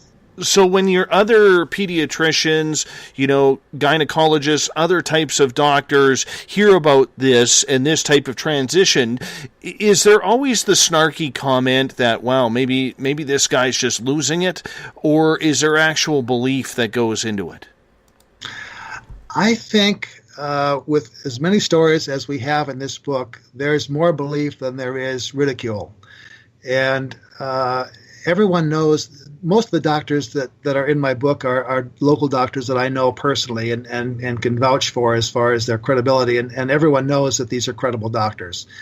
And so when they read these stories, I think there's more belief than there is ridicule, which is good. And I wanted to include a large number of doctors and not just one or two, because then it becomes, I think, a lot more credible. There are doctor books out there that have one doctor talking about a miraculous experience, and you can say, well, that's just one doctor. But when you have 25 or 30 doctors that all have had these incredible experiences, there's something you just can't say that this is hokum, that this is not something that you have to pay attention to. And I think more and more people are realizing that.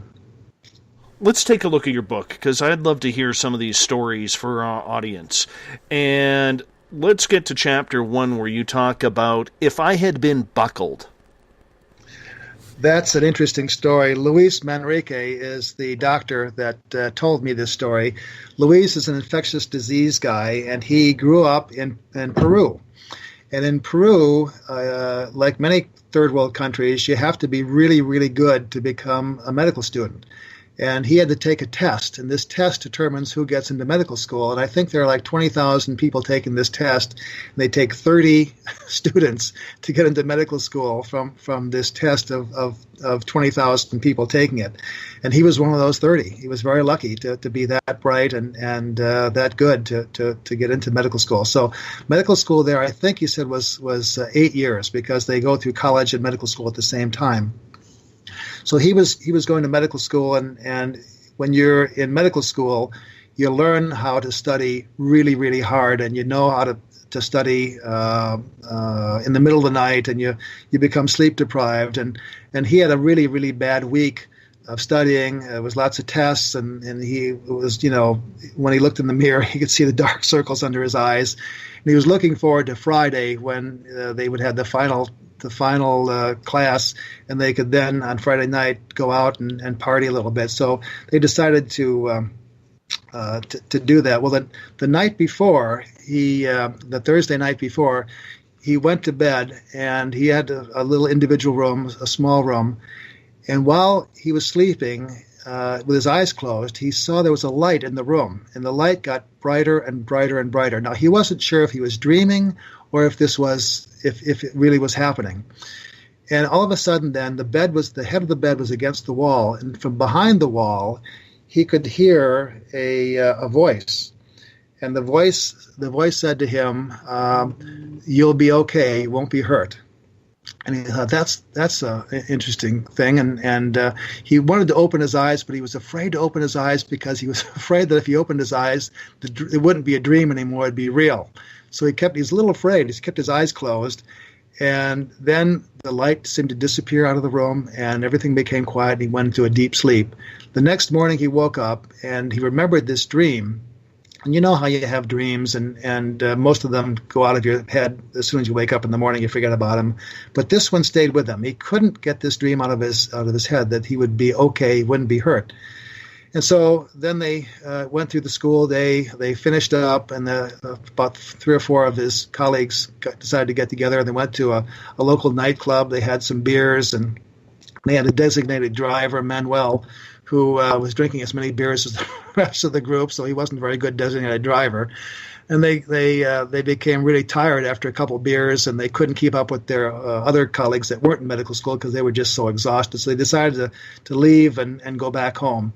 So as they got into the fresh air again, they woke up a little bit, and Manuel started to drive, and they were driving back home, and they crossed a bridge. And as they were crossing this bridge, Manuel got a little bit kind of the spirit in him, and he decided to swerve the car back and forth to have some fun. And Luis was sitting in the passenger seat, and Manuel was driving. And Luis decided that maybe he should buckle up, because he was getting a little bit afraid of how Manuel was driving back and forth. And Manuel then turned to him and said, "Don't buckle." And it was such an unusual thing that he would say that in such a forceful way that Luis immediately let go of the buckle and let it go back into the side of the car. And it's interesting that those were the last words that Manuel would ever speak. He was going too fast, swerving too much, and came to a sudden turn, a 90-degree turn. He couldn't make the turn. The car rolled over multiple times.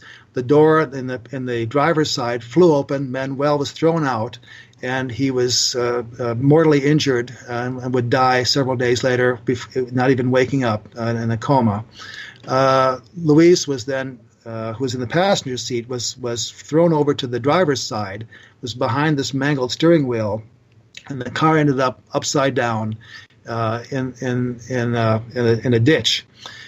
When Luis looked over to the passenger side where he would have been buckled, he got goosebumps, because the roof of the car was all pushed down, and there was, had he been buckled, he would have been crushed and killed. He was shaken up, but he jumped out of the window of the car, because it was upside down, ran to the nearest fire station, got the fire department and the paramedics to come and help the other 2 medical students that were in the back of the car. And then he sat down on the curb. One of the paramedics came over to him and said, "Can I help you? Are you injured?" And he didn't realize what had happened to himself. He was covered with glass from the windshield, but he wasn't cut. There were no injuries. He wasn't hurt at all. And suddenly he realized that this dream came back to him, flooded back to him in his mind, and he realized that this dream was true, that he wasn't hurt in the least. And he all of a sudden, again, became very, very shaky and very, he had this filled with emotion that he had been preserved and actually warned, and Manuel had also saved his life by telling him not to buckle up. So it was a series of things. He went back home. Finally, as he and his mother said a prayer, thanking God for preserving him and saving his life. And that I thought that was a pretty moving story. No kidding. When you hear something like that, what goes through your mind as a professional?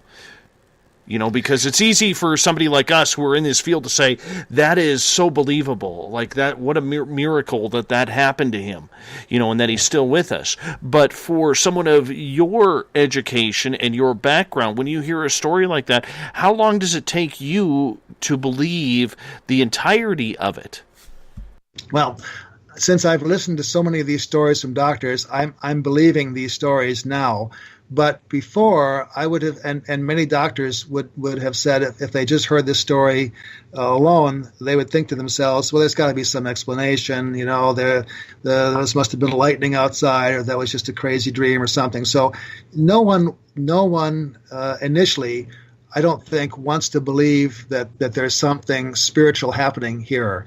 They want to look for a logical explanation, and everyone does, including the people involved with the situation. And Dave Mokel, when he heard this out-of-body experience with Mary that in the operating room, wanted to searched his mind to come up with some logical scientific explanation. And he finally, when he couldn't, then you finally accept it. But I think people that haven't had these experiences always want to look for some logical scientific explanation or something that will explain it other than this is just the hand of God, or this is a spiritual experience, or there's some creator that's above us that's calling the shots and giving us these unusual experiences. So I've had so many stories. I've listened to so many stories, though, that I'm now believing these stories from credible people.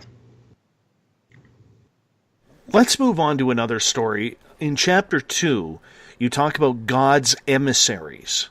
Very interesting. Let's see. I think that was Harold Adolph's story. Let me double check that and see. Yeah, that was Harold Adolph. Harold Adolph is the ultimate sappy do-gooder. Harold is a doctor that went to medical school and then did his residency in surgery. His goal in life was to go to Africa and do as much good as he could, and indeed he did that. He finished his residency in surgery, took lots of different interesting surgical specialties, because when you're a surgeon in Africa, you have to do everything. You have to do neurosurgery, gynecology. So he did little rotations through all these different surgical specialties that most surgeons don't do. And so he knew some neurosurgery, he knew some gynecology, he knew some chest surgery, and so forth. And he was at a little hospital in the middle of Ethiopia. He was the only doc there. The hospital was about 100 beds. They had 2 operating rooms. And the hospital was made out of mud, and they whitewashed it to make it look sanitary, but it was a mud hospital. And they had 2 operating rooms. One had 1 light bulb, and one had a window that allowed sunlight to come in, and that's how they operated. And he did this. And you can imagine a doctor that's used to having all the fine amenities that we have in this country operating in that primitive situation. But the people had no one else to go to, and people would come from miles and miles to see him. And one of the common things that he saw was a woman that was pregnant that was trying to deliver a baby, but couldn't, and then ruptured the uterus because she couldn't. The baby wouldn't come out because of the size of the pelvis and so forth. And what these people would do would be they'd have a family that would carry this person on a stretcher for miles and miles, and they would take turns. There would be like 10 people in the family, and the person on the stretcher would be carried by 4 people, and then they'd trade off, and they'd go through rivers and streams and across fields and forests, and they'd finally get to Dr. Adolf. And sometimes it would be in the middle of the night, and this person that had ruptured the uterus, for example, would be dying of bleeding to death, and he had to operate right away. Well, he did this virtually 7 days a week for 7 months, and he was exhausted. He felt like he couldn't go on because you can only take so much, and you know, he was the ultimate sappy do-gooder, but he was so exhausted that he could hardly see straight. So he was a very religious individual, and one morning he finally said a prayer that was very unlike the usual prayers that he said in the morning, and this prayer went something like this: Heavenly Father, I know I'm trying to do good in the world. I hope I've done some pleasing things for you, but I simply can't go on. If you can't get me a well-qualified surgeon to take over today, I have to leave this practice. I have to go back home, and I will never be able to do this again. So that was a very unusual prayer. Usually he's a very humble guy, and that wouldn't be the kind of prayer that he would say. He went across the street then to the hospital, started his day, and about halfway through surgery, he heard a knock on the door. And it was his wife. And that was unusual because his wife didn't like the sight of blood. So she would never go to the operating room. So she was standing there watching him do the surgery. And so he knew that something was up. And so he said, you know, honey, what's going on? Why did you come here? And she was standing next to this guy that was kind of unkempt. Hair was all uncombed. He had a wrinkled outfit on. And she said, Harold, I want to introduce you to Dr. Moskowitz. He's come from Brooklyn. He's a chest surgeon, and he's come to relieve you. Dr. Adolf was so taken with emotion that he could hardly speak. He wanted to say something profound, that his prayer had been answered. Well, all he could muster was, it's nice to meet you, Dr. Moskowitz. If you wouldn't mind waiting, I'll finish the case and we'll talk. And so after he finished the case, he was just totally flabbergasted that this well-qualified surgeon would show up hours after he said this prayer requesting some help. And he said to Dr. Moskowitz, how did you know to come? And Dr. Moskowitz said, well, I've always wanted to do a month of help in a foreign country to help the poor, because I realized that I've been given a gift to be able to become a doctor, and I wanted to give back in a way I could. So I couldn't decide where to go, so I did the scientific method. And he said, what I did is I took a map of the world, and I put it on a table, and I spun it around 3 times with my eyes closed and put my finger down, and it landed on Ethiopia. So I called my secretary and told her in a month I wanted to book a flight to Ethiopia, and he did. He didn't know where he was going. So when he got to Ethiopia, he picked up a phone book, and he looked for hospitals in the phone book, happened to call the hospital that Dr. Adolf was at, and was instructed on how to get there. And he just showed up on a flight to their little landing strip, which is a grass field, and he showed up that morning. And so Dr. Adolf realized that this was an incredible answer to his prayer. He then took off after that day of operating to a rest and recovery location, rested for a month, and then came back. Dr. Moskowitz left. He was refreshed. He was able to go on, and he said after that, every 6 months he would take a break for a month and rest, and he realized that would recharge his batteries. And he did that for 42 years. He built 2 hospitals in Ethiopia. He trained lots and lots of interns and students and nurses, and did some incredible things, and probably saved thousands and thousands of lives with his effort as one of the, quote, sappy do-gooders, one of the most incredible do-gooders that I ever have met. And he still continues to support his hospitals. He's retired now. He's in his 80s and still supports the hospitals over there. But that was a phenomenal answer to his prayer of need. And he's a great believer now. Let's jump to Chapter 4 here, the burning bus. This sounds absolutely eerie. That's a personal experience of mine. And it's kind of I get a little weepy sometimes when I tell this story because it involved my daughter Lucci. Lucci is our of seven. She's the number 7 child, and Lucci likes dance, and so she was involved with show choir. And show choir is a program in the high schools where the girls, it's a girls organization that they sing and dance at the same time.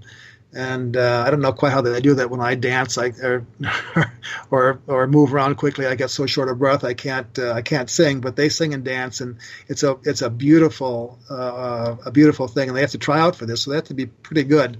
And Lucci made the team, and so they have competitions around the country. So one of the competitions we had was in Onalaska, Wisconsin, which is about 4 or 5 hours from our house in Wheaton, Illinois. And so they loaded up on the bus and they took off for Onalaska in the afternoon. We followed about an hour later, and about a half hour into the, well, maybe more than a half hour, maybe a couple hours into the trip, we got a call from Lucci, and she said, "Oh, Dad, there was a little fire on the bus, but we're okay, and I just want to let you know, so don't worry about us." And we thought that was fine, and so we didn't think too much of it. And again, we were about an hour behind the bus, and about an hour later, we came upon a little rise in the road in the expressway, and we saw all these flashing lights. There were police cars and fire trucks and so forth off to the side. There was a little pull off, and then we saw the smoke coming from this bus, and it was just huge black smoke. The bus was on a little bit on fire, but they had put out most of the fire. And my wife suddenly screamed, "That's Lucci's bus!" And sure enough, it was. There were 2 buses in the troop, and Lucci's bus was the one that was totally incinerated. It was totally on fire. No one was on the bus. And we called up Lucci and said, "Lucci, what happened?" And we finally got the whole story. And evidently what happened is Lucci was in the back of the bus, and she heard a little explosion. And it was a tire that had blown, and no one else knew that. The bus driver didn't know that. Well, when the tire had blown, the pieces of rubber that had spun around caused a lot of friction and caused a fire in the back of the bus. When the bus driver realized there was something wrong, he pulled off this expressway, and when he pulled off, the bus behind them saw the fire. And this is, thank goodness, an age of texting, and all the kids on the second bus started texting the girls on the first bus, "Your bus is on fire! Get out! Get out!" And all of a sudden, the flames whipped up the back of the bus.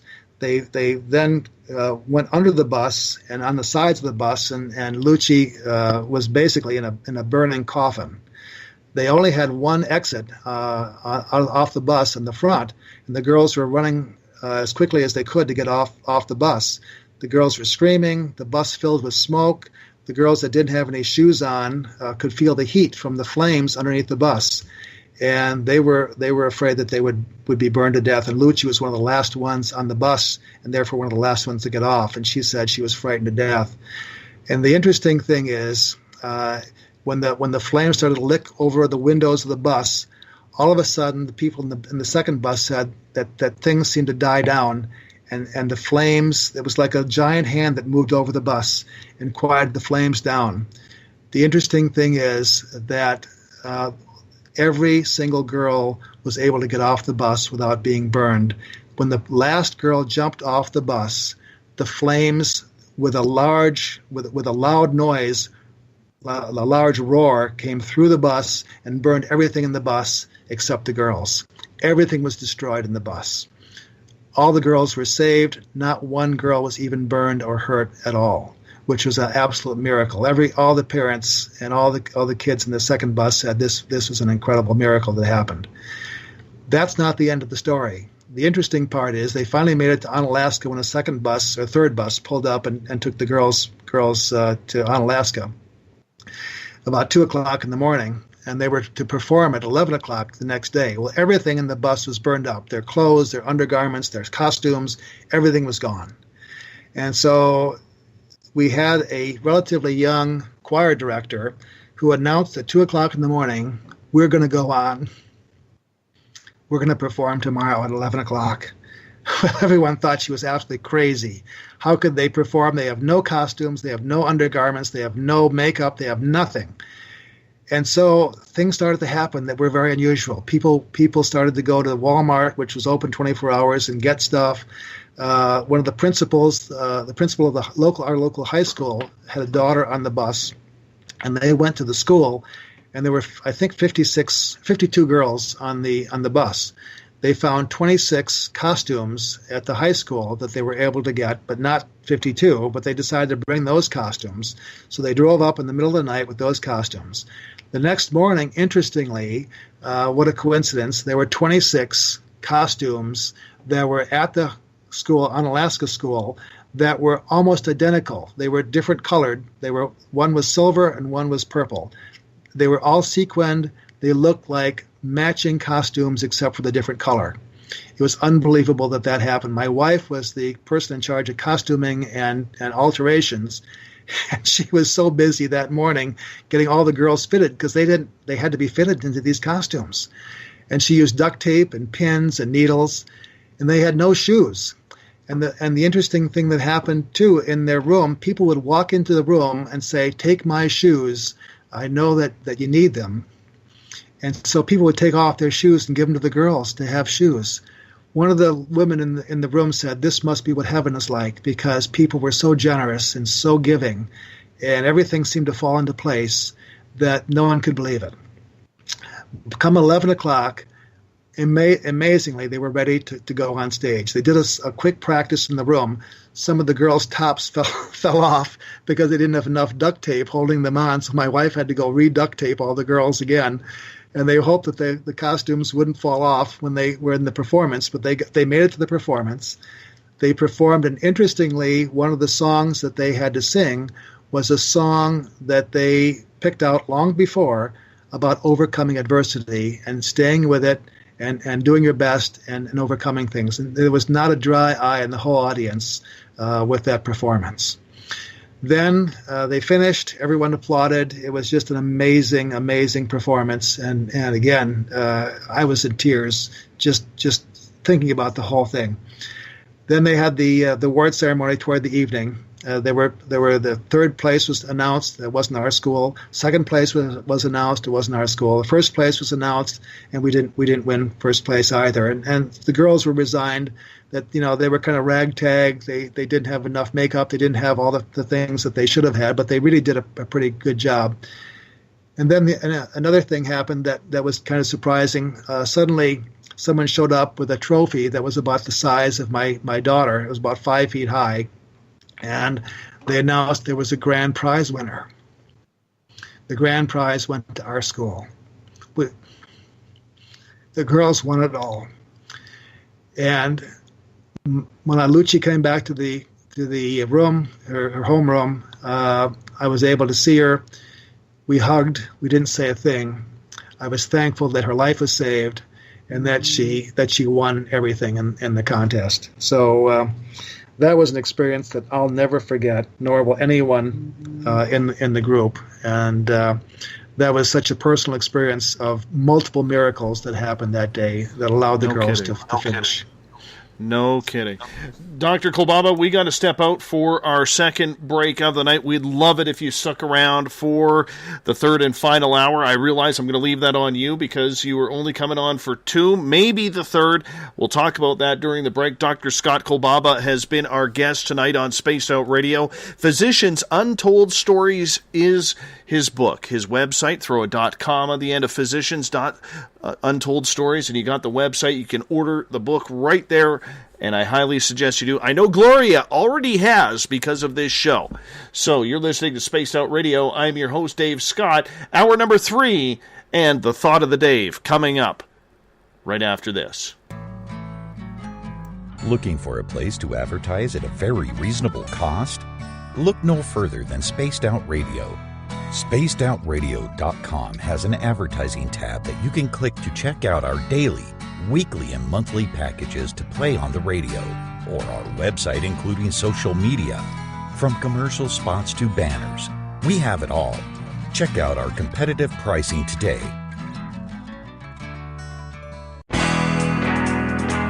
There's stories, then there's the truth. Do any of us really trust the news anymore? This is Jamie Sexton, owner of Rebel Planet News.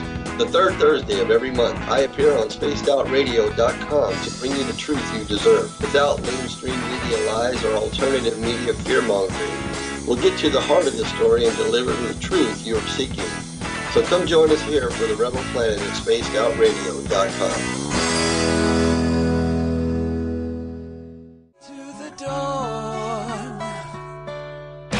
We're lighting the void on Saturday nights on Spaced Out Radio. Hey, this is Joe Roop, and I'm hanging out in SOR headquarters every Saturday night, bringing you the latest news when it comes to the weird and strange. Bigfoot, occult, UFOs, ghosts, and everything in between, I got you covered. You can tune in to SpacedOutRadio.com starting at 9 p.m. Pacific, midnight Eastern Time. Come travel into the void with us on Spaced Out Saturdays. Not ready for bed on Saturday night? Right after Spaced Out Saturdays, hop on over to S4 with Corey Ruiz and me, Eric Cooper from Forest Moon Paranormal. With S4, there are no limits to what we try and uncover. From government conspiracies to helping clean up the paranormal, no topic is safe on S4. We get to the heart of the matter, of the subjects you want to learn more about. So tune in on S4 starting at midnight Pacific, 3 a.m. Eastern, only on SpacedOutRadio.com. Visit purpleplates.com today. For over 40 years, the Purple Energy Plates have been delivering amazing results for their many customers. Inspired by the great genius Nikola Tesla, the harmony, healing, and energetic effects of the plates have proven over and over to be beneficial and often miraculous to thousands of customers. Check their site for daily specials and choose from their many energy products. You won't be sorry. Visit them today at purpleplates.com. Hi there, I'm Butch Witkowski, lead investigator with U4COP. On the final Monday of every month, you can listen to me and host Dave Scott on Spaced Out Radio's Strange Days. We're going to get to the heart of the matter when it comes to what's happening out there. People are seeing and experiencing things from ET contact to Bigfoot, and I want to hear about it. Your experiences are what we investigators need to help solve these unknown mysteries. So tune in at SpacedOutRadio.com to the final Monday of every month from Butch Witkowski's Strange Days. This is Eric Markham, news editor for the Spaced Out Radio's The Encounter Online. We have put together a great team of writers and journalists from all over the world to bring you top-quality paranormal stories, from alien encounters to the latest conspiracies. You won't find any of that fake news here. True stories and top-notch reporting as we look to bring these experiences to the mainstream. The Encounter Online, only at spacedoutradio.com. Do you want to know the truth? Do UFOs exist? Are aliens real? Are the governments hiding the biggest secret in history? We're UFO seekers, and we're on a hunt for the truth. Subscribe to our YouTube channel and follow along with us as we journey across the United States, visiting UFO hotspots and alien hotspots, trying to document the UFO phenomenon. Catch us on Spaced Out Radio every third Monday of the month as we discuss Area 51, UFOs, and more. And also, don't forget to subscribe to us on YouTube. Become more intimate and interactive with Spaced Out Radio. Join our Space Travelers Club with your new membership. For $5 a month, we'll provide you with special access to the website, monthly prize draws from books to psychic readings, along with monthly newsletter, private interviews, and more. Sign up today to be part of Spaced Out Radio's experience. Don't have time to listen to Spaced Out Radio live? Wherever you are, the car, the office, the shower, or even if you're traveling, we're right here for you. Each Spaced Out Radio show can be found on iTunes, TuneIn, and on our YouTube channel, Spaced Out Radio Show. It's the perfect way for you to catch up on our shows. For more information, just head over to our website, spacedoutradio.com, and tune in to us today. There's a lot of strange going on in this world, and we can help you find out what's going on with you. Paranormal, cryptids, UFOs in the sky, aliens in your bedroom tickling your toes. We have the investigators you need to find out the answers you deserve. All you have to do is head to spacedoutradio.com. Your information is 100% confidential. The SOR Sightlines Report. It's free, and we're here to help. You hear footsteps in the empty room above you. A rocking chair begins rocking by itself. Don't be afraid of the things that go bump in the night. Reach for Spirit Storybox, the iPhone app the Huffington Post UK called the only ghost hunting app you will ever need. Spirit Storybox. The spirits are telling their stories. It's Cosmic Sundays with me, Elizabeth Anglin, in Cosmic Passport. Let me take you down a 3-hour spiritual journey where we will get into everything from ET contact to Psychic Sundays. It's a journey of listening and learning together with some of the best professionals in their fields. You can tune in to Cosmic Passport at spacedoutradio.com every Sunday, starting at 9 p.m. Pacific, midnight Eastern.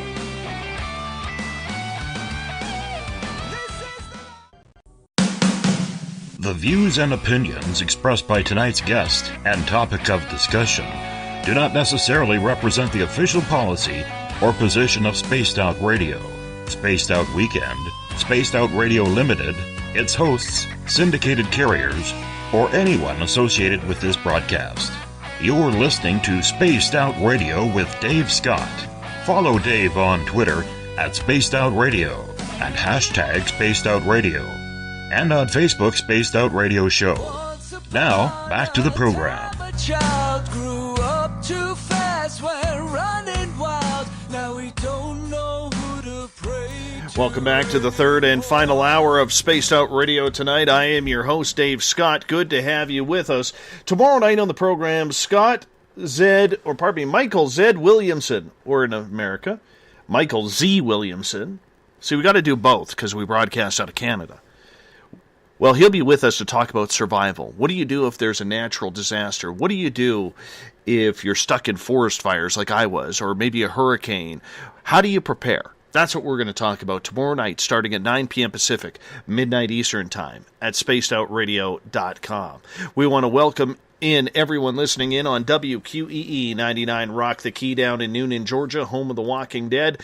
We are live as well on the United Public Radio Network, 107.7 FM in New Orleans, at over 160 countries around the world. Thank you for listening. We're also live on the Fringe FM, Renegade Talk Radio out of Las Vegas. And if you're listening in on Revolution Radio, remember the Double R Machine is a donation station financed by you, the valued listener. Head on over to freedomslips.com and donate today. Bill Cardwell has set the password for tonight in the SOR Space Travelers Club. Quackerwadger. Quackerwadger is your password. Make sure you use it wisely, Space Travelers, as Bill sets the password each and every night right here on the mighty SOR. Now, we're all over social media. You can follow us on Twitter at Spaced Out Radio. Give the Facebook page a like, Spaced Out Radio Show. On Instagram, Dave Scott, SOR. Subscribe to our YouTube channel. Go to youtube.com/Spaced Out Radio. That's where we store our archives. We're on iHeartRadio in the United States. TalkStream Live. Tune us in on TuneIn. Download and subscribe to our shows on iTunes. Our website is spacedoutradio.com, where we have a plethora of features for you, including joining the SOR Space Travelers Club for $5 a month. Rock out to some Bumblefoot. Shop at our Spaced Out Radio store. Read up on the encounter online or watch great videos from UFO seekers and Contact TV, and so much more. Everything at spacedoutradio.com. Tonight, Dr. Scott Kolbaba joined us for the first 2 hours. He's sticking around until about 11:50 Pacific, 1:50 his time. We're going to continue on here talking about his book, Physicians Untold Stories. You can go to physiciansuntoldstories.com to check out his website. You can purchase a book there, just like Gloria just did from the SOR Space Travelers Group. Thank you, Gloria. Dr. Kolbaba, great to have you with us. Thank you so much for going the distance with us. It's great to be here, Dave. I'm awake now, so I think I can last another hour. Yeah, I'm usually awake at this time too, so Yeah. We'll call it even. That works for us. So, in your book, Physicians Untold Stories, which can be found on Amazon or your website, you have so many different types of stories that you've shared with us so far, and we're going to get more into these stories here in the next hour. I'm curious in regards to it. You mixed it up so well in regards to doctor stories, in regards to your own personal experiences. how much have you opened up as a person, and how much has this entire studying to write this book changed you, not only as a professional, but as a person and a family man? I think when you hear these kinds of stories, Dave, you realize there's something else out there that is involved with our lives. Something and I've realized that love is a very powerful force in the universe. Love for your fellow man, love for your family. I've become more spiritual. Hopefully I've become a little kinder, a little gentler in learning about this, and I realize, your faith is strengthened. That there's a place where we can go after we die, and that people that have gone before, our relatives, can sometimes participate in our lives, and in strange and wonderful ways, even though they've left us, and so it's given me a lot more hope. It's given me a lot more optimism in the world. And even though you may have something really awful happen, I think there's someone that's looking out for us and that loves us. And that's what I've learned from these stories, and I think the doctors have too. So do you think then that as these stories start to become more prevalent and popular within the medical field, that it will convince other doctors to open up more and to add to the fact that there are some things that are happening that they just cannot explain, and that's okay to admit to it? There's no question. There's no question that doctors are, when they hear these stories, are opening up more. And I think one of the reasons is because the doctors that did open up for my book are not being criticized. They're not losing patients in their practice. The patients are thanking them for coming out with these stories. So I think other doctors will see that and realize that this is not such a taboo thing, that they're not going to lose their practice and be accused of being a strange person for having an experience that you can't explain scientifically. So I think it's going to do a lot of good, and I think people need to know that there's something else out there. I think that I've gotten some very wonderful letters from people saying, I lost my mother last December, and I've been grieving ever since, and now I realize that she's in a good place, and that I'll see her again, and that gives me hope and gives me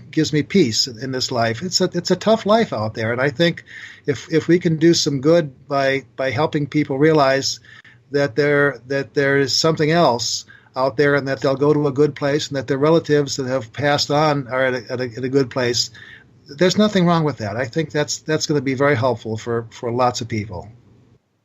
Now, has this convinced you that there is an afterlife with all of these stories that you have recorded? It has. I've been a relatively religious person for a while, but I think hearing these stories makes me even a stronger believer that there is an afterlife, that there is a God, and that there's love in the world, and that when you're involved with doing a worthwhile cause, that you'll sometimes get some unusual help in performing that task or whatever you're involved with. And that the coincidences will happen to you that you should pay attention to, because that's something else helping you move that task forward. Let's get back to your book here for a second, because I'm very interested to learn about Grandma O'Hanlon. Well, Grandma O'Hanlon was the woman that appeared to Dr. Heitzler and Mrs. Heitzler when she was delivering the baby and pushed the trilene away. So I think everyone's heard that one. I love that story. Okay. I got in the midst. I got a little confused on the name there. Well, let's go to Mary's Christmas Carol then. And that was Dave Mokel's story about the near-death experience. There's an interesting one that I love, and that's my dime story. And there's some interesting things that happen with this. This is just a quick story, and it's kind of a fun. It's one of my favorites. My editor didn't like it very much. She said, "This is not a good enough story for your book." But I rewrote it, and my wife said, "You have to put this story in." Steve Graham is an ER doc, And he's a funny ear doc. He's a real good family man, and he was seeing an individual in the emergency room that had some abdominal pain, and he was working him up. It wasn't anything serious, and he did a scan and so forth and diagnosed diverticulitis. But while he was doing his evaluation, he examined his arms, and he saw that there was a tattoo on his arm, and it was a tattoo of a dime, which is a little unusual. And Steve was kind of curious. He didn't want to be too presumptuous and too prying, but the curiosity got the best of him, and he said, why did you put this tattoo of a dime on your forearm? And he said, well, that's an interesting thing. I'll tell you the story of that. He said, my son collects coins, and he loves dimes, and dimes are his favorite coin collection. And it was interesting that whenever we would go to a really fun event, like a Cubs game, or we go out to a special dinner, he'd find a dime. He'd look under the plate, and there'd be a dime under the plate, or he'd pull up the seat to sit down at the ball game, and there would be a dime on the floor. And he started collecting these dimes, and everywhere we went, that was a real special thing. He'd find a dime. And Steve said, that's kind of an interesting story. And then the fellow became a little choked up and said a little tear in his eye, and he said, my son then was killed about 10 years ago in a serious automobile accident on the expressway. And he said, ever since then, I've been finding dimes in unusual places. And he says, I think that's my son telling me that he's looking out for me and that he's watching over me, and when he'll leave a dime in different places at different times to tell me that he's still there and he loves me. And Steve Graham, who's a pretty good scientist, was taking it all in. He's a pretty nice guy, and he didn't say anything derogatory, but he was thinking to himself, that's an interesting story, but I don't quite believe that. But it'd be nice if it really was true. And so he discharged the person from the emergency room, went back to the dictation area where only doctors go, and pulled the chair out to get to his computer, and he saw something shining on the floor. And then looked down. It was a dime. And so he said to himself, thanks. Robbie was the name of the boy that died. He says, thanks, Robbie, for helping me believe. And the interesting part of that story is that my wife is my editor, my first editor. I've got a bunch of, when you write a book, you have a bunch of editors that do all the spelling checks and grammar checks and so forth. So my wife is my first editor, and I showed her that story, and she loved it. And she said, you have to put this in the book. And so I said, I'll do that. She edited it and checked a few words and so forth. And then she went into the other room to do something else, and she looked in the counter, and there on the counter was a dime. Nobody put it there. It was just a dime. So I think crazy things like that happen to us, and you can't explain them, and maybe they're coincidental, but I think otherwise. I think there's something that's happening that was telling us that we need to put that story in the book because that needed to be told. Have you personally witnessed any miracles happen while you've been on duty?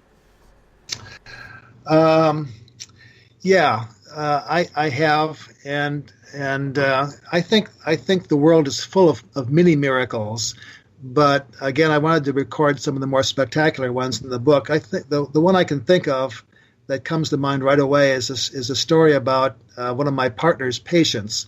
My partner, Dr. Bourne, is a pretty good doc, and generally in medicine, it always seems that things happen in the least convenient time. My partner was going away for the weekend, and all of a sudden one of his patients shows up in the late afternoon on Friday when he was about ready to go away in the emergency room with an asthma attack. Now, she had a long history of asthma. It wasn't unusual that she'd have an asthma attack, and what happened is she was recovering from surgery that had happened, the joint surgery, a couple months before, and she was living with her daughter. The daughter was smoking. The daughter had dogs and cats. And Dr. Bourne, my partner, told her that if she lived there, she'd have an asthma attack, and sure enough, she did. And that was on a Friday afternoon that she decided to come in with her asthma attack. And Dr. Bourne was gracious enough to go over to the emergency room, late for leaving on his trip, and admitted her, saw her, took care of everything. And the next day, I was taking over for him, covering on the weekend.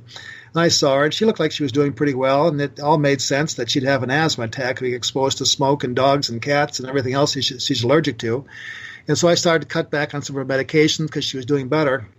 The next day, on a Sunday, I went to see her, and she was worse. And I was a little concerned, and I was kicking myself for reducing some of her medications.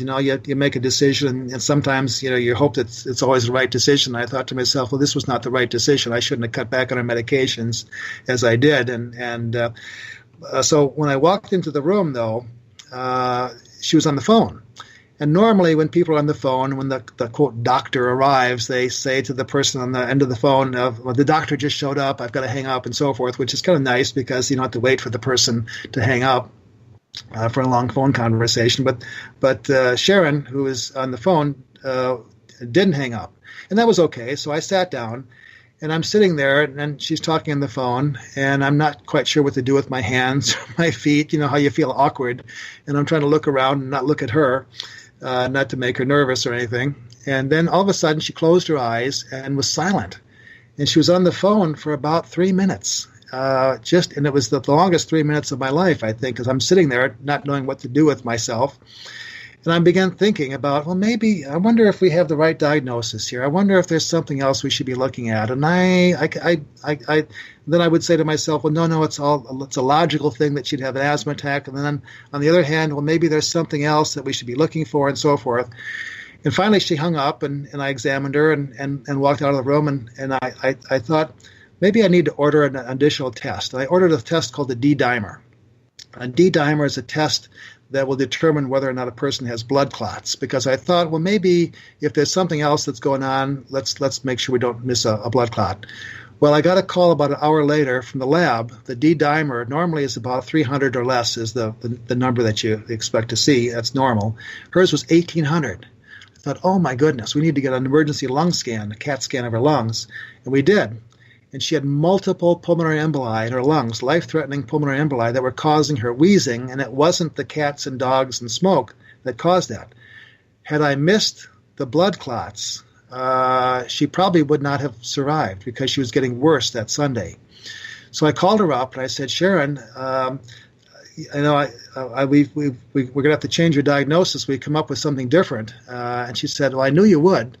And I said, well, why did you know I would? And she said, well, you were in the room. My minister was calling me, and he was praying at the very time that you were sitting there. And I closed my eyes, and I know you were uncomfortable, but he was praying that the doctor at that very minute would come up with the right diagnosis, would diagnose my problem, and be able to treat me and make me well. And that's exactly what I thought about, looking for the blood clots and the D-dimer. And she said, I knew you would come up with the right answer and cure me. And sure enough, we did. We started her on a blood thinner, literally saved her life. And she went home from the hospital a couple days, about 3 days later. Asthma was gone, blood clots were being dissolved, and she recovered uneventfully and has done very well ever since.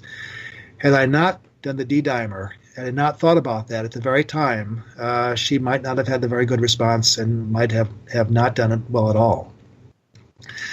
So that's one of the little mini miracles that happened to me personally in the hospital that I can say was more than just a coincidence. I'd like to get to another chapter in your book, if you don't mind, because I'm a big fisherman. I'd love to hear the gone fishing story. That's a great one. I've got a friend, John Messett, who's a gynecologist obstetrician, and he's also an endocrinologist. And John befriended Bob Cornell. Bob Cornell is a family practice doc, and Bob used to ask Dr. Messett to help him with difficult deliveries in the obstetricians area and so forth. So they got to know each other pretty well. And every morning they would meet in the doctor's lounge early in the morning, and they would share stories. And Bob Cornell was the ultimate fisherman. He loved fishing stories. He loved to go fishing. And John Messett said that Bob Cornell could tell you what lure to use in every lake and body of water in the United States and some foreign countries. He was that crazy about fishing. And so they talked about fishing a lot in the morning times. They also talked about their families, and they really became good friends. They never socialized, interestingly, but they were great friends in the hospital. Well, one day, John Messett went into the hospital and Bob Cornell wasn't there, and he discovered that he had a massive stroke. He was lying in bed in the intensive care unit in a deep coma. And he heard the intensivist, who was the doctor in charge of the ICU, talk about him. And he said, Bob Cornell had a massive stroke. He's in a deep coma. He's pretty much unresponsive, and he's not going to live. And we're just going to keep him going for a couple more days to see if anything changes. And if not, we're going to pull the plug on Thursday. This is a Monday. So John Messett felt, how you have a person that you know and you love, and you never realize how much you like a person or love a person until they're not there. And so John Messett felt totally helpless and wanted to help Bob Cornell as much as he could and didn't know what to do. There's nothing he could do. So he pulled up a chair next to him, and he kind of closed the curtain behind him so no one could see him. And he got real close to Bob Cornell, who was in a deep coma. And he started telling him stories. He told him a story about his fishing adventure in Canada and your location. He went to the Mackenzie River and by the Great Slave Lake. He flew in, and he took a pontoon boat. They flew in, and they went fishing on the Mackenzie River, and they catch graylings there, evidently. They're like trout. And every day, John Messett would tell another chapter of this story about how they went fishing, and they caught so many fish. John Messett's arms were sore from pulling the fish in. They must have caught hundreds of fish. It was a catch and release kind of a thing. And every time they threw something in the water, they would catch a fish because the fish were so hungry. And it was the most incredible fishing trip he'd ever had. And so John felt good about telling him the story, and John's wife kept saying to him, "What kind of a crazy guy are you telling this guy in a coma who's brain dead stories? He's not going to hear these stories." But John felt the compulsion to tell stories to this friend of his who was in a deep coma, basically brain dead. And the day they were going to pull the plug, he wanted to say goodbye to him. That was the Thursday, and John got in there early in the morning to say goodbye to him because he knew he would be dead later on that day because they were going to take him off the life support. And when he walked into the room was dark. The bed was taken down, and he realized he had died that night. He asked the nurse, what time did Bob Cornell die? And the nurse kind of laughed at him. John Messett was a little taken aback because the nurse was laughing at his friend who had died. She said, "He didn't die. He woke up yesterday. We moved him to the step-down unit." So by the time John Messett caught up with him, he was down for tests and so forth, and then he went to rehab. It was a couple weeks later that Bob Cornell came back into the hospital and was in the doctor's lounge. He still was suffering from some of the effects of the stroke and couldn't talk as well as he could. But when he was there in the doctor's lounge eating his oatmeal in the morning, John Messett walked in, and Bob Cornell put his oatmeal down and came to him and gave him a big hug. And he said in his broken way that he was speaking then, that Dr. Messett, thank you for telling me those stories. And Dr. Messett was taken aback, and he said, "What do you mean?" And he said, "I heard every one of those stories you told me. I heard about the graylings, and I heard about the little fishing lure that you used for the graylings, and I heard about your sore arms." And Dr. Messett was totally amazed that he had heard every story, and he said, "No one else talked to me like that." And Dr. Messett thought, after he got done talking with Bob Cornell, that there must be a time when a person so close to death makes a decision. Do they cross that river? Do they cross that stream to get to the paradise that they're promised, or do they stay on this side of the stream and go on? And he wondered whether or not his stories were enough his fishing stories that Bob Cornell loved, were enough to keep him on this side of the stream, keep him in this world, and help him recover from his stroke. He'll never know, but he was totally amazed that Bob Cornell heard everything that he was saying when he was in a deep coma. And so you never know what people can hear and what they can experience when they're in intensive care unit. So that's a nice lesson for all of us, that people that are in that state may be able to hear us and may benefit from what we say to them. I always love a good fishing story, so that one was right up my alley. Right up my alley. It's interesting. Bob Cornell never made it to the Mackenzie River in this life. He died about 10 or 15 years later of other causes, but he may be fishing up there now. I don't know. I got a question from Adam in our Spreaker chat room. He is asking, have you ever heard of any late-night hospital hauntings where you work? I've not heard of anything like that in our hospital. I suppose those kinds of things happen. I think some of the nurses in the ICUs will say that when people are really close to death or do die, that something unusual can happen. But I've not heard of any hauntings in the hospital as such. No. All right. I'm sure yeah, I mean, they do happen. We have heard many a times that, even like closed down hospitals seem to be some of the most haunted that are out there when it comes to it. So it's very interesting. I'm curious to learn about the three-way phone call to heaven. That was the story about Sharon and the asthma attack. So that was the three-way phone call. All right, let's move on here. What haven't we hit yet? Have we hit a friend? Have we hit a friend in trouble? I know we hit operating in the Philippines. Yep. A friend in trouble is a story from one of my good friends, Doug Johnson. Doug Johnson was. Let me just tell you a little bit about Doug Johnson. Doug Johnson was the incredible neurosurgeon. Doug Johnson was also my patient, interestingly, and I was his patient. He operated on my neck, and I took care of his medical needs. A great neurosurgeon, and the thing that happened to Doug was that he developed gastric cancer, and we thought it was his gallbladder at first. And when we took his gallbladder out, they saw little seeds of cancer. And the strange thing that happened was his wife is the head pathologist at the hospital.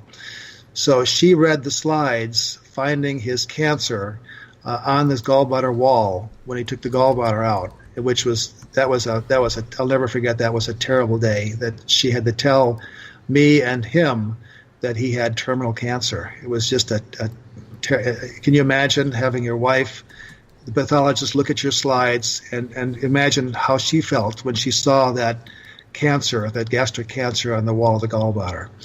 He ultimately died about four months later, but he had an experience before that, that was really quite moving, and he was able to tell me the story while he was dying. And the story goes like this: he had an idea that he wanted to learn about a new technique of dissolving clots in the brain. And when you have a stroke, it's not uncommon to have a clot that forms in the brain, or it goes into the brain from somewhere else in the body, like your heart, for example. And he went to this class and was very interested in doing this and seeing how this worked. There were only 2 institutions in the whole country doing this particular technique, and it's now become a common technique, but in those days it wasn't very common. It just started to be used in the heart. It's TPA that dissolves clots, and they were using it in the heart, and they were just learning how to do it in the brain. And so he was very interested in this technique. And it's interesting, about 3 weeks later, again, a unusual coincidence, of course, one of his good friends, a neurosurgeon, had been skiing in Colorado, had fallen down and developed a clot in the back of his brain, the basilar artery of the brain, which supplies the back of the brain. And that thing is universally fatal. When you have a major clot in the back of the brain that supplies the brainstem, that is something that is, again, 100% of people with that basically are dead people. They go into a coma, and then they slip away because the brainstem basically dies. So his friend, the neurosurgeon, had this condition, and he saw him he was called to see him in the emergency room. And he realized exactly what he had. He had a clot from the trauma of falling down in the skiing accident, and so he felt helpless. He didn't know what to do. And then he realized he had just attended a course 3 weeks before of how to dissolve clots in the brain, but that wasn't a standard of care. He decided to do it. So he called the individual that had been teaching the class. The individual didn't want to give him the formula for how this works because he was afraid of being sued. Doug Johnson had to get the permission from the hospital lawyer, from the hospital administrator, from the board of directors to try this experimental technique. And he was finally able to get permission. He found out how much of the TPA to use and so forth. He called the cardiologist in who had been doing this procedure on the heart but never on the brain. And they gave this poor neurosurgeon who was in a deep coma TPA into his basilar artery, and they were hoping that he would wake up. Well, he didn't wake up. And the next day, Doug went in, and he was still in a deep coma. The next day, again, nothing happened. He was still in a deep coma, and he finally talked with his wife, and he said, I think it's time. He's not going to recover. This was an unsuccessful procedure. It's time to think about taking him off life support and letting him go. And she said, no, give him one more day. Well, they gave him one more day, and still nothing happened. And she said, well, give him one more day after this. And so the next day, that was the day that they had to make the decision. And so Doug walked in, and he just out of a lark, he said, if you can hear me, he's talking to his neurosurgeon friend who was in a deep coma. If you can hear me, and you don't want to be taken off life support, blink your eyes once. He was shocked to find that all of a sudden this guy who had been in a deep coma, still was in a coma, is blinking his eyes as fast as he can, hundreds of times. And he couldn't help but laugh and cry at the same time because he knew that this procedure had been a success, that he had actually was living. And every day he got better and better and better, and ultimately went into rehab, and ultimately left the hospital, left rehab, decided to retire from his neurosurgical practice and moved to Florida. And I talked with him on the phone. This is about 10 years later, still doing very well. And Doug literally saved his life because of the coincidence that he had gone to this class 3 weeks before when he needed to do this procedure 3 weeks later. It was so. He and I and most people who hear the story are convinced that this is more than a coincidence. This was a divine intervention, that he was guided to this class to help this neurosurgeon survive and recover from his major clot in the back of his brain. Heavy. Very heavy. That's a heavy one. And what's heavy is Doug Johnson he's the epitome of a Renaissance man. He was a concert pianist. He loved to play, concert. He was a concert classical musician. He also loved his country, and he decided at his advanced age of, I think, 45, to join the Navy, and was stationed with the Marines in the Triangle of Death in Iraq. And he fought in Iraq for about a year, giving up his practice to go over there to serve his country as one of the doctors that was carrying a gun and involved with firefights and all kinds of bad things in Iraq in the middle of the war, because he loved his country so much. And he loved the Marines, loved the Marine Corps, and he had all kinds of Marine slogans and flags and so forth in his office. And he was an individual. He loved his family. He was a great family man. He was just an incredible individual, and to lose him to gastric cancer as quickly as we did was just a tragedy. You don't know why things like that happen to good people, but they just do sometimes. Question. The doctor, one of our listeners on Revolution Radio, Man Olive, was just asking, he's not sure if he heard you right, where you said a heart doctor did brain surgery? One of the heart doctors did the TPA. They administered they put a catheter into the individual like they do for heart things, but instead of going to the heart, it went up into the brain. They infused TPA into the artery in the brain. So it wasn't brain surgery, but it was a catheter procedure that the cardiologists are very familiar with, but the neurosurgeons of the time and neurologists were not. because that was not done at that time. It subsequently has become a standard of care, but at that time it was not. It was only done in 2 institutions. So Doug had to really do a lot of talking and convincing to get this radical new procedure at his hospital. Andrew has a question on Twitter. He is asking, Dr. Kolbaba, do you have any thoughts now about the Hindu concept of reincarnation and the idea of karmic effect? You know, none of the doctors' stories or none of the doctors have talked with me about reincarnation, so I just don't know. I just don't know. With what you've learned, with all your experiences, is it in the realm of possibility now? You know, anything is possible. Again, none of the doctors. The stories that I've gotten from doctors are pretty moving stories about dying, people coming back to help those loved ones, for example, from the dead. But I've not had any doctors talk to me about a reincarnation story. So I just don't know. I just don't know. Well, you might as well throw it into your book just for, one of those what the heck type of moves. I mean, you're believing in everything else now that your professional colleagues do not. So you might as well just throw it right in there. What the heck? I tried to. I just collect. What I did is I collected stories, and these are random stories. And the only criteria that I used was they had to come from a responsible doc. I didn't see any. I didn't talk to any. There are some doctors that are kind of on the edge and have other ulterior motives to tell some fantastic stories. I didn't talk with any of those doctors. So they had to be credible doctors, and the stories had to move me either to tears or the goosebumps. And those are the stories. And so the collection of stories they're all different. And so I just took whatever I got and whatever moved me. So those are the stories I put in the book. We got time for one more story with you in regards to your book, Physicians Untold Stories. Go to physiciansuntoldstories.com if you want to order your book today, and Dr. Kolbaba will autograph it for you. And I'm very curious to learn about fasting for a family.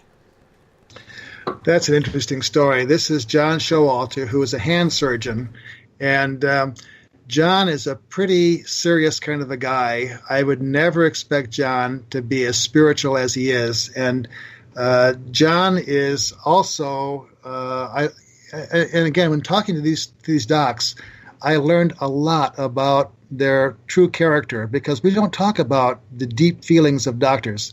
And John Showalter is a phenomenal do-gooder in the community. There's a reformatory where it's basically a jail for teenagers in the community, and John Showalter would go there every Wednesday night for about 14 years to teach the boys a religious lesson, and so he's done all kinds of interesting things like that. He's become a advocate for adoption. He is a guardian ad litem in the court system for adoption. So he's an amazing individual. I would never expect that from him. And the thing that he told me also, that's in the story, was an amazing revelation too. John has a daughter, and John is a very family-oriented guy, which I also didn't know. And his daughter couldn't conceive. As a matter of fact, she went to some of the top fertility specialists in the country trying to conceive and have a child because he says, this is the one daughter that wanted 12 kids when she was growing up, and she's always wanted to have a big family, and she couldn't. She was infertile. She couldn't have any children. As a matter of fact, the final fertility specialist, the high-powered specialist that she finally saw, told her it's a good thing with ovaries as bad as hers. It's a good thing she couldn't conceive because he said that any child that she would have would be deformed and would not be a successful pregnancy, or if it was, it would be a deformed child. And so that was quite a pronouncement. Well, John Showalter didn't quite believe all that, and he decided to do what he could do. And like John Messett, who was faced with a situation that he didn't know how to handle and went in and told stories to Bob Cornell every single day, John Showalter decided to do fasting and prayer for one day every single week. So he started this, and every Thursday he would fast, and then he would pray in the evening to help his daughter conceive and have a child. Well, he did this for a month, and nothing happened. And then he did it for a second month, and nothing happened. A third month, a fourth month, a fifth month. He did it for a whole year. Can you imagine a person fasting? And he's got a pretty responsible job. He has to be operating and seeing patients, and he's fasting every single Thursday for a whole year. Nothing has happened. He did it for a year and a half. Finally, he said, I just couldn't do it anymore, and I decided that I had to stop fasting. And so about 3 weeks later, and he felt guilty about that. He felt guilty that he couldn't go on. He couldn't fast anymore. And about 3 weeks later, he got a call from his daughter, and she said, "Dad, you won't believe what happened." And he said, "What?" And she said, "I'm pregnant." He said, "Can you tell me, can you give me an idea when you happened to get pregnant?" It was the same week that he decided to stop fasting. And John said to me, he realized then that someone upstairs, the God above, was telling him that he didn't have to fast anymore, that